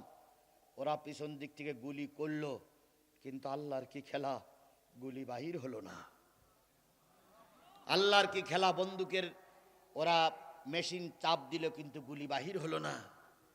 ডাক দিয়ে বলতেছে স্যার, মেশিনের জায়গা চাপ দিলাম কিন্তু গুলি বাহির হলো না। তাই ওটা পাল্টে আরেকটা নাও। সেটাও নিল, সেটারও গুলি বাহির হলো না। বাধ্য হয়ে ওরা বাচ্চাদের মতন দোলনায় দোল খাওয়ে আমাকে ভিতরে ঢুকাই দিল। আমি আল্লাহর কাছে শুকরিয়া আদায় করলাম, আল্লাহ তুমি আমাকে হেফাজত করেছো। সেই পথের থেকে বেরিয়ে এসে এখনো বেঁচে আছি। বাঁচাই রেখেছেন কে? আরো জোরে বলেন, বাঁচিয়ে রেখেছেন কে? বগুড়ায় ওয়াজ হচ্ছে, আমার বেশিরভাগ মাহফিলগুলো উত্তরবঙ্গেই হয়। বগুড়ায় মাহফিল হচ্ছে, শিবিরের ছেলেরা আমাকে দাওয়াত করে নিয়ে গেছে 15 সালে, চরম বিপর্যয়ের সময়। আমার ওয়াজ কখনো নরম হয় না, আমি কখনো নরম ওয়াজ করতে পারি না। এটা আমার দোষ বলেন আর গুণ বলেন, যা পারেন বলেন কি আপনি। তো ওয়াজ করতেছি, 12টা বাজে 15 মিনিট বাকি রয়েছে। হঠাৎ করে শিবিরি সভাপতি চিঠি লিখলো, হুজুর আজকে আপনার বাঁচানোর মতন কোনো পথ এবং পন্থা আমাদের সামনে খোলা নাই। চারিপাশে দেখেন হেলমেট বাহিনী দাঁড়িয়ে গেছে, পিছনে হেলমেট বাহিনী, ডাইনি হেলমেট বাহিনী, বামে হেলমেট বাহিনী, আর পুলিশ সব আপনার পিছনে বসা। আমি ডাইনে তাকাই দেখি ওসি সাহেব বসে আছে, বামে তাকাই দেখি দারোগা বসে আছে। পিস্তল দুটো নিয়ে আমার এপাশে একজন ওপাশে একজন রেখেছে। দারোগার কোমরে হাত কড়া ঝুলতেছে। আমি চিন্তা করলাম, আল্লাহ এই বুঝি আমার জীবনের শেষ ওয়াজ। এরা আমাকে পারলে আজকে কি করে মারবে? তো গুলি করে যখন মারবে, আর 15 মিনিট টাইম আছে, যে কথাগুলো বলিনি এবার সে কথাগুলো বলি। মরণ যখন হবে তখন ছাড় দে, লাভ কি? জাতি বুঝবে যে মরার সময় মরে গেছে, তবু অন্যায়ের কাছে মাথা নত। আমি 10 মিনিট আলোচনা করলাম, যা গরম দেওয়ার দরকার, যা বলার দরকার বললাম। আর ওরা তো গিড়মিড় করতেছে, কিন্তু সামনে বসে আছে 50,000 লোক। এর গা তো আলু ভর্তা করে ফেলবে, এই জন্য শুধু অপেক্ষা করতে, শুধু ছাড়লি হয়। এমত অবস্থায় শিবিরের সভাপতি আবার চিঠি লিখলো, হুজুর বগুড়া জেলা এবং জয়পুরহাট জেলার যত শিবিরের নেতা কর্মী ছিল সব এক জায়গায় হয়েছি আমরা। জামাতের যুব বিভাগ আমাদের সামনে আছে, আপনি টেনশন করবেন না, যে কায়দা হোক বের করে নিয়ে যাওয়ার পরিকল্পনা চলছে। আর দ্বিতীয় বক্তারে আপনার মঞ্চে পাঠাইছি, অর্ধেক মোনাজাত আপনি করবেন আর অর্ধেক মোনাজাত দ্বিতীয় বক্তা করবে। আর আপনি এই ভাগে ছেড়ে দেবেন, দেখি আমরা কি করতে পারি। আমি ওই চিঠি পেয়ে তাকাই দেখি যে দ্বিতীয় বক্তা পিছনে কান টুল নিয়ে বসে আছে। আমি বললাম থাকো ওখানে। এবার আমি ওদের সঙ্গে একটু হেকমত অবলম্বন করলাম। সেটা হলো, মোনাজাতের আগে বললাম যে ভাই আপনি ওসি সাহেব? জি আলহামদুলিল্লাহ, আল্লাহ আপনাকে কত বড় দায়িত্ব দিয়েছে, এই থানার ওসি আপনি, আল্লাহ আপনার পরিবারকে হেফাজত করুন। আপনি দারোগা সাহেব? জি। ভাই বাড়ি কোথায়? বাড়ি নাটোরে। আল্লাহু আকবার, নাটোরের মানুষ খুব ভালো। নাটোরের মানুষ এমনি কোনো মানুষের ক্ষতি করে না, কিন্তু আমার এই কথা ওটা ছিঁড়ে বীজ দিয়েছে না, ওরা কিন্তু রেগেই আছে। শেষ পর্যন্ত আমি বললাম যে ভাই আপনার বাড়ি পরিবার আছে না? আছে। আপনার বাড়ি তো পরিবার আছে, আপনার মা বাপ? তো একজন বলছে আমার মা বাপ আছে, আর একজন বলছে আমার বাপ নেই। তাই আমি বললাম তাদের জন্য আজকে খাস দোয়া হবে। আমি দোয়া করব মুসাফির, আল্লাহ মুসাফির দোয়া ফিরাই দেয় না। ও আমার জাতি, এই সমস্ত পুলিশ ভাইদের জন্য দোয়া করবেন, আল্লাহ যেন ওদের পরিবারে শান্তি দেয়, চলাফেরার সুবিধা করে দেয়। আরেকটা জিনিস ভাই ভাই ভাই ভাই, ওই চোখ বন্ধ করে দোয়া করলে আল্লাহ বেশি। আনফুসানা ওয়া ইল্লাম তাগফির লানা ওয়া তারহামনা লানাকুনান্না মিনাল খাসিরিন। তাকাই দেখতেছি পুলিশ চোখ বন্ধ, এটাও চোখ বন্ধ, পিছনের গুলো চোখ বন্ধ। রাব্বির হামহুমা কামা, এই পর্যন্ত বলে দ্বিতীয় বক্তা বললাম। এখানে দ্বিতীয় বক্তা এখানে এসেই কছে কামা রব্বায়ানি সগীরা। দ্বিতীয় বক্তা মোনাজাত শুরু করেছে, ওরা কিন্তু চোখ বন্ধ করেই আছে। আমি কিন্তু সেই ফাঁকেই শিবিরের পোলাপান আমাকে সবাই নিয়ে চলে গেল, আর ওরা বলতেছে হুজুর দ্বিতীয় বক্তার বলেছে 15 মিনিট মোনাজাত করবেন যাতে করে জিহাদির পার করতে পারি। মোনাজাত শেষ, পুলিশের দোয়া করে মোনাজাত যখন শেষ করেছে, ডাইন হাত ধরিয়েছে ওসি সাহেব, বাম হাত ধরিয়েছে দারোগা সাহেব। হ্যাঁ হুজুর, এতক্ষণ কি ওয়াজ করলেন আপনি? দেশের একটা সরকার আছে, আপনি তার 1 পয়সা দাম দিলেন না, ফাজলামি করতে আইছেন এখানে, চলেন এসপি সাহেব আপনার ডাকে। দ্বিতীয় বক্তা বলছে কারে কি বলতেছেন আপনি, কারে ধমকাচ্ছেন? তা বলতেছে এতক্ষণ আপনি ওয়াজ করলেন কি? আমি ওয়াজ করেছি, ওয়াজ করি তো জিহাদি, সে জিহাদি তো চলে গেছে।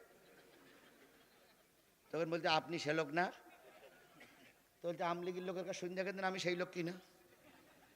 যারা ওনাদের ডেকে নিয়েছে তাদের বলতেছে এ কি সেই লোক? তোরা বলতে না স্যার সে লোক চলে গেছে। তো চলিয়ে গেল কি করি? আমরা এত লোক চারিপাশে ঘেরা করে রাখলাম, সে চলিয়ে গেল কি করি? তো বলছে তা আমি জানি না, আমার কাছে মোনাজাত দিয়ে তুই সে চলে গেল। ওসি সাহেব ফোন ধরে বলতেছে স্যার গোটা বাংলাদেশে সব পুলিশ যদি আপনি নিয়ে আসেন স্যার, এ লোকের ধরা সম্ভব না, এ হইল জেন হুজুর। তো এসপি সাহেব বলতে কেন? কয় স্যার আমরা পাশে বসে আছি স্যার, হ্যান্ডকাপ হাতে। আমাদের চোখ বন্ধ করতে বললে একটু চোখ বন্ধ করলাম, সেই পাকে চলে গেছে হুজুর। তাহলে এ কি ধরা যায় এর? বলুন আপনারা আজকে উপহাস করে কাটালেন, হেসে কাটালেন, আর ওই দিনটা আমার জন্য কত ভয়াবহ ছিল। বলুন আপনারা বুকে হাত দিয়ে বলুন, ওই দিনটা আমার জন্য কত কষ্টের ছিল, ওই সময়টা আমার জন্য কত রিস্কির সময় ছিল। কথা বলেন ঠিক না বেঠিক? সেই রিস্কির সময় 2 পায়ে ফেলিয়ে ময়দানে বুক ফুলিয়ে কথা বলেছি, আর এখন যেদিকে যাই সেদিক জামাত বিএনপির লোক, এখন তো ভয় পাবার প্রশ্নই ওঠে না। সুতরাং হক পথে যারা থাকে, হক কথা যারা বলে, তারা সকল সময় হকের পক্ষে থাকে। আমি আপনাদের হকের পক্ষে দাওয়াত দিয়ে গেলাম, আমরা বেনামাজিরা যাবে জাহান্নামে, আমরা সবাই হব নামাজি। কথা ঠিক? তাহলে কয় শ্রেণীর মানুষ? 1 নম্বরে ক্বালু লাম নাকু মিনাল মুসাল্লিন, 2 নম্বরে বলা হবে পিছনের লাইনে কারা। এই ভাই বসেন, 12টা বেজে গেছে, আমি দেখেছি, খেয়াল বসেন বসেন। আমি 4টে কথা সংক্ষেপে বলে দেই, 12টা পর্যন্ত আমার সময় ছিল। আমি 12টা বেজে গেছে, আমি 4টে জিনিস সংক্ষেপে বলে দেই। যদি বলে না দেই তাহলে আপনারা যাওয়ার সময় কি বলবেন? কি বলবেন? বলবেন যে হুজুর ওয়াজ বাধাই রেখে গেছে, তাই বলবেন না? এই জন্য আমি সংক্ষিপ্ত সবাই হলেও 4টে জিনিস বলে দেই। আর ঘড়ি ধরে 15টা মিনিট থাকা যাবে, ঘড়ি ধরে 15টা মিনিট থাকা যাবে, থাকবেন তো? আমি এই 4টে কথা বলেই দোয়া করে দেবো ইনশাআল্লাহ। তাহলে আমি কি দিয়ে কথা বলছি? কোরআন দিয়ে। কয় গ্রুপ দাঁড়িয়ে আছে জাহান্নামের সামনে? তার ভিতরে প্রথম গ্রুপ কারা? এই বেনামাজির গ্রুপে যদি আপনি থাকেন বিএনপির লোক, আপনি জাহান্নামী। আপনি এই বেনামাজির গ্রুপে আপনি যদি থাকেন জাতীয় পার্টি, আপনি জাহান্নামী। আপনি এই বেনামাজির গ্রুপে আপনি থাকেন আওয়ামী লীগ, আপনি জাহান্নামী। এই বেনামাজির গ্রুপে যদি আপনি জামাত ইসলাম করে থাকেন, আপনিও জাহান্নামী। কোন দলের পক্ষে দালালি করতে আমাকে ডেকে আনা হয়নি। আমাকে ডেকে আনা হয়েছে কিসের পক্ষে? কথা বলার জন্য। জামাতের পক্ষে ভোট চাওয়ার জন্য আমি আসিনি। আমাকে বলা হয়েছে কোরআনের কথা বলতে, কোরআনের কথা বলতে গিয়ে যদি কথাগুলো জামাতের দিকে চলে যায়, আমি ঠেকাবো কি করি দুলাভাই? 2 নম্বরে ক্বালু লাম নাকু মিনাল মুসাল্লিন, জান্নাতীরা বলবে বুঝলাম তো যারা সামনের কাতারে আছে তারা নামাজি, তোমরা দ্বিতীয় কাতারে কারা আছো? ক্বালু লাম নাকু মিনাল মুসাল্লিন ওয়া লাম নাকু নুতিমুল মিসকিন। তখন 2 নম্বর লাইন থেকে হাত উঁচু করে বলবে ফেরে, ও জান্নাতি ভাইরা, আমরা যারা 2 নম্বর লাইনে আছি তারা হলাম মিসকিনের মাল খাওয়া বাটি, গরিবের মাল খাওয়া বাটি। গরিবের মাল আমরা খেতাম, গরিবকে দিতাম না। এ দলের নেতা কর্মী আমার সমাজে আছে না নাই? আরো জোরে বলেন আছে না নাই? হায় রে আল্লাহ, সামান্য একটু ওয়ার্ড সভাপতি, ওয়ার্ডের সভাপতি, সাইকেল কেনা পয়সা ছিল না, ফিতে কেনা, জুতোর ফিতে কেনা পয়সা ছিল না। 3 বছর ওয়ার্ড সভাপতি হইয়ে 10-15 বিঘে জমি কিনেছে। এখন আর সাইকেল চালায় না, এখন কি কথা বলেন, কথা বলেন, কথা বলেন। ব্যাংকে লক্ষ লক্ষ টাকার মালিক ও ওয়ার্ড সভাপতি, 3 বছর মাত্র সভাপতি হইলে এই টাকা কি ফেরেশতা জিবরাইল আর মেকাইল তোমার কাছে দিয়ে গেছে? এই টাকা নিশ্চয়ই জনগণের টাকাই তোমরা খেয়েছো। কথা বলেন, কথা বলেন, কথা বলেন। আজারি বলে গেছে, আজারি বলেছিল যে একদল খেয়ে গেছে আর একদল। তোমার গায়ে লাগলো কেন? তোমার গায়ে লাগলো কেন? তুমি না ভালো মানুষের সন্তান? তুমি না বৈধ দলের বৈধ নেতা? তোমার গাজালা করলো কেন? তাহলে বোঝা গেল তোমরাও খাচ্ছ। তোমরাও কি করতেছ? খাচ্ছ। আমি ডাক্তার মোহাম্মদ ইউনূসকে বলি, আরো 2 বছর থাকো ভাই, অন্তত এদের মুখোশটা উন্মোচন হোক, জাতি জানুক কারা সাদাবাজি আর কারা ভালো। কথা বলেন ঠিক না বেঠিক? আরো যদি 2 বছর ডাক্তার ইউনূস থাকে, এরা সব ময়দানে ন্যাংটা হয়ে নামবে। জাতি বুঝবে সাদাবাজিদের ক্ষমতায় যেতে দেওয়া হবে না। কি কায়দায় সাদাবাজি চলছে। পুকুর চুরি, পুকুর দখল করতেছে ওরাই। সেদিনকে দেখলাম এক নেতা আর এক নেত্রী গরু চুরি করি নিয়ে জবাই করে রান্না করে খেয়েছে। জনগণ ধরি মাইক সাইড দিয়ে পুলিশ দিয়েছে। শোনা গেল এক পার্টির উনি সভাপতি আর ওনার বউ হলো সভানেত্রী। তাহলে একজন হলো সভানেত্রী আর একজন হলো সভাপতি, তারাই যদি পরের গরু চুরি করিয়ে খায়, এখনো ক্ষমতায় যায়নি, তাহলে ক্ষমতায় গেলে ওরা আমার বউ পর্যন্ত চুরি করে যাবে। কথা কি বোঝেন? আমার কথা কি বোঝেন? আমি আবারও বলতেছি, আমি কারোর নাম বলতেছি নি, বলো যদি তোমার গাজালা করে তাহলে বুঝ দেবে তুমি ওই জাতের জাত।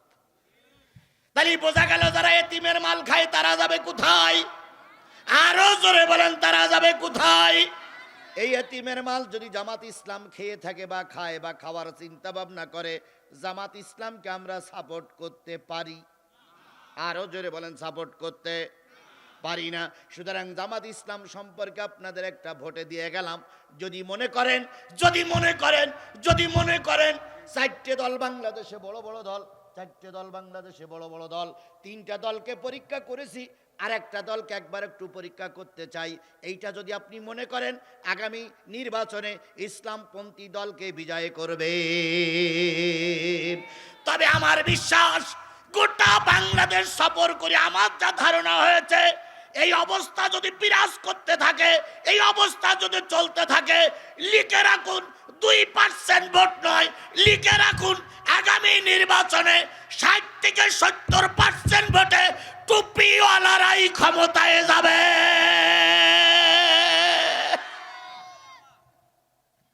যদি বলেন হুজুর কিভাবে আপনি জোর করে বলতেছেন, আমি 5ই আগস্টের পর থেকে শুরু করে রোজার যেদিন তারাবি হয়েছে ওর আগের দিন দুপুরবেলা পর্যন্ত মাহফিল করেছি, গোটা দেশে সফর করে আমার যা ধারণা হয়েছে, যদি সব কিছু ঠিক থাকে আগামী নির্বাচনে টুপিওয়ালারাই পাওয়ারে যাবে।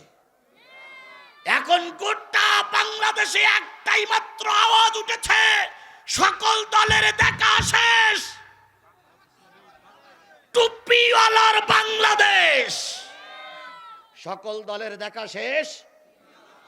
আর একটু জোরে স্লোগান দেন, সকল দলের দেখা শেষ, টুপিওয়ালার বাংলাদেশ।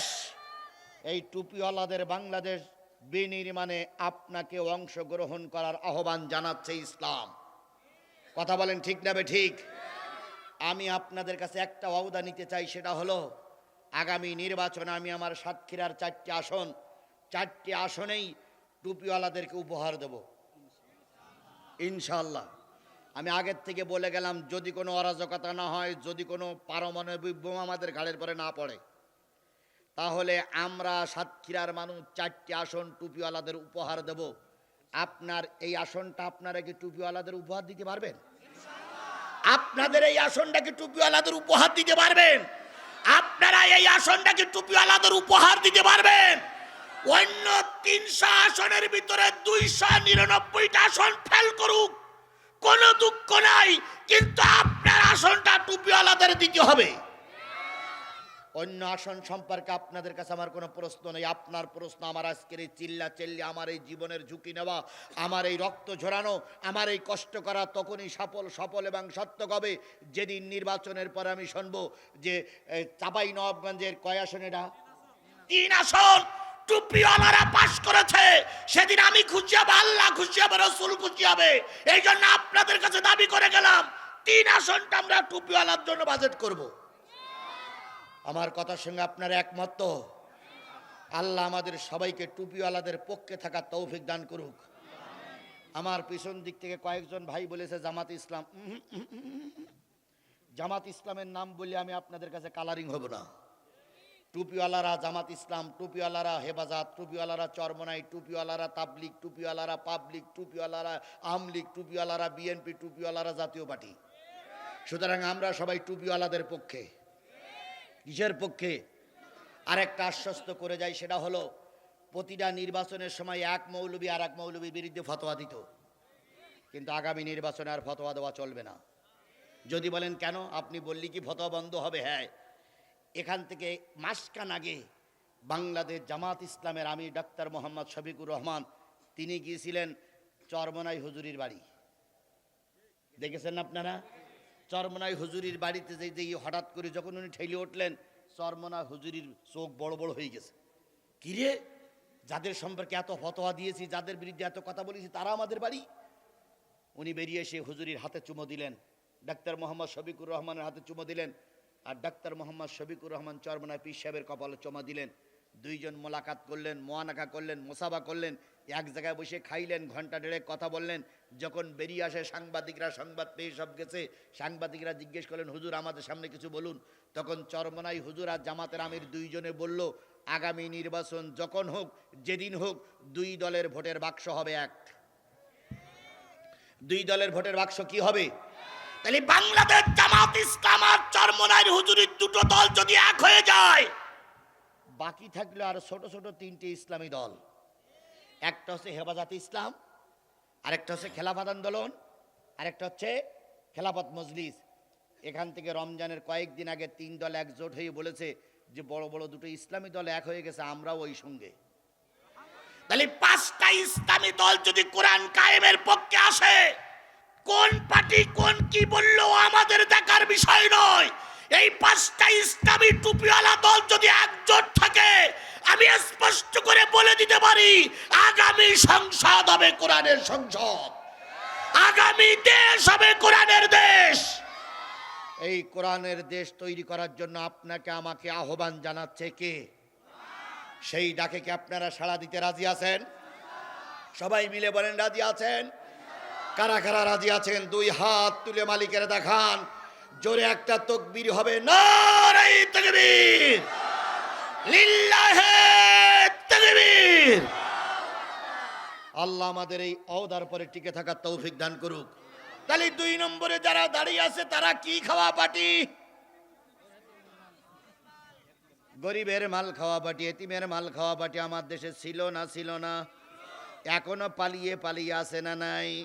এখন কিছু লোক কায়া পাল্টাইছে। আমার নামে কয়টা মামলা বললাম? অধিকাংশ মামলা যারা দিয়েছিল তাদের সঙ্গে এই এই রোজার মাসে দেখা, একটু একটু দাড়ি রেখেছি, মাথায় টুপি পরিস, হাজি রুমাল মুড়ি দিয়ে তসবিহ কানে সুবহানাল্লাহ সুবহানাল্লাহ সুবহানাল্লাহ। তো আমি আসার পরে বলছে জিহাদি ভালো আছো? তাই গেলে হ্যাঁ রে বন্ধু কি অবস্থা? কাই ভালো হয়ে গেছি। তাই কিছু কিরাম ভালো হইলে? তো বলছে না আমি আগে ছিলাম আমলিগ এখন জমাত। তো আমি বললাম আগে ছিলে আমলিগ এখন জমাত, তুমি কবে তো জমাত হইলে? তো বলছে 5 তারিখের পরে। তো জমাত ইসলাম হতে গেলে তো সহযোগী সদস্য ফরম টরম পূরণ করা লাগে, ফর্ম পূরণ করি যাও, সব ফর্ম টরম পূরণ করার দরকার নেই, আমি জমাত। তেমন তুই জমাতের আমিরির বলি যা, কয় আমিরটা আমি জানার দরকার নেই, তুমি একটু জানলি আর মসজিদের ইমাম সাহেব জানে আমি আজকে তো জমাত। তেমন তুই জমাত মানে কি? তো বলছে যা হোক তা হোক, দেখো না টুপি পরেছি, দেখো না দাড়ি রেখেছি। এরকম লোক এই সমাজে আছে না নাই? আমরা আপনাদেরকে সাধুবাদ জানাই, আমাদের দরজা আপনার জন্য খোলা, তবে ধোঁকাবাজি করলে চলবে না। খালেজ নিয়ত করে তওবা করে বিএনপি জামাতের ভিতর ঢোকো, জামাত বিএনপি তোমাদেরকে সাধুবাদ জানাবে।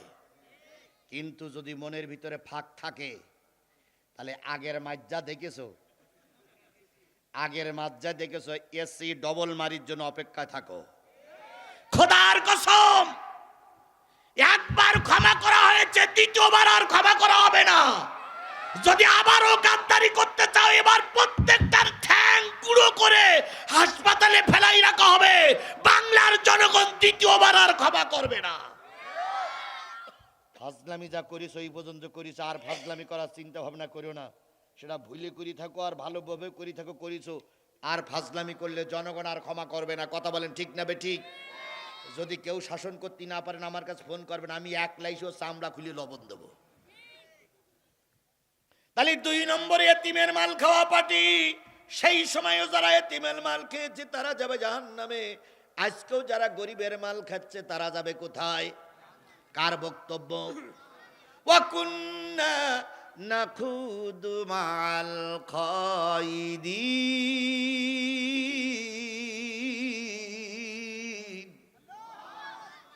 এবার ফেরেশতারা বলবে, জান্নাতীরা বলবে, বুঝলাম ওই পার্টি হলো বেনামাজি, এই পার্টি হলো গরিবের মাল খাওয়া পার্টি। তোমরা যারা 3 নম্বর লাইনে দাঁড়ায় আছো, তোমাদেরকে তো হুজুর হুজুর মনে হয়, তোমাদের তো ইমাম সাহেব মনে হয়, তোমাদের তো টুপিওয়ালা মনে হয়, অথচ তোমরা জাহান্নামে আসলে কেন? এরা তখন বলবে আমরা দিন কায়েমের বিরোধী শক্তি। এরকম হুজুর আমাদের সমাজে একদল আছে না নাই? আরো জোরে বলেন আছে না নাই? এরা বছরের 4.5 বছর, 4.5 বছর এরা চুপ করে থাকে। যেই নির্বাচন আসে সেই এরা টাকায় বিক্রি হয়। যে হুজুর টাকায় বিক্রি হয়ে ইসলামের বিরোধিতা করবে, কিয়ামতের দিন ওই হুজুরও যাবে কোথায়? তাহলে আমরা কি আগামীতে টাকায় বিক্রি হব? তাহলে থাকবো কিসের পক্ষে? আরো জোরে বলেন থাকবো কিসের পক্ষে? আরো জোরে বলেন থাকবো কিসের পক্ষে? 4 নম্বর, ওয়াকুন্না নুকাযযিবু বিয়াউমিদ্দিন।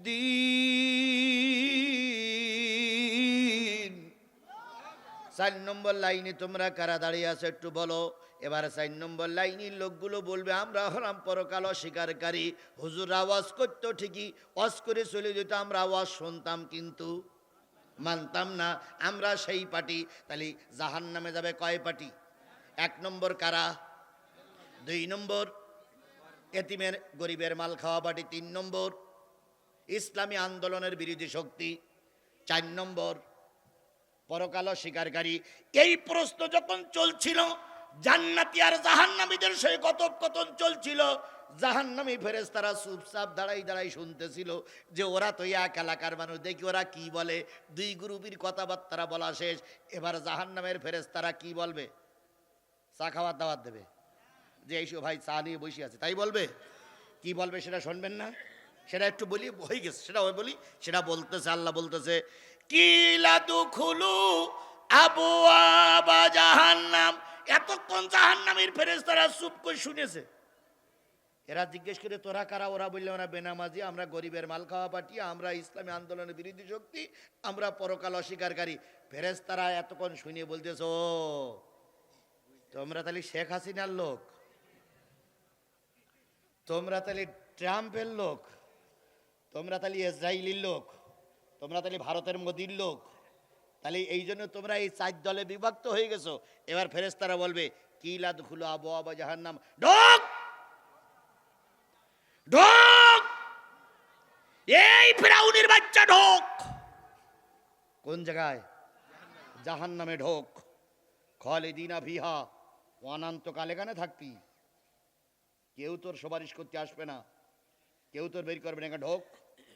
পাবে সামাসওয়াল মুতাকাব্বিরিন, আর অহংকারী করে বলতে আমাদের কেউ নামাইতে পারবে না। 41 সাল, 71 সাল আমরা পালাই না, আমরা পালানো জাত নয়। ভালো হয়ে যাও মাসুদ তুমি, এ কথা কে বলবে আর? পালিয়ে গেছি কাদের কেউ জানে না। ফকরুল সাহেব আপনার বাসায় কাউয়া কাদের গেছেননি, ঠাকুর গায়ের বাসায় আপনি থাকতে তারে দেশনি। তার সাথে যে হিসাব বাকি, হায় হায়, তার সাথে যে হিসাব বাকি আছে কোটি জনতার। পালিয়ে গেছি কাউয়া কাদের কেউ জানে না, কেউ জানে না, কেউ জানে না। খবর তার ভালো হয়ে যা।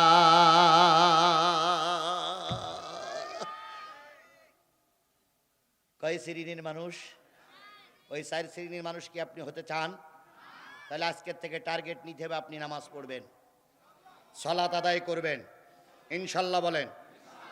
এটা কি শুধু পুরুষের জন্য ওয়াজ না মহিলাদের জন্য? একই ওয়াজ, মহিলাদের জন্য ওয়াজ।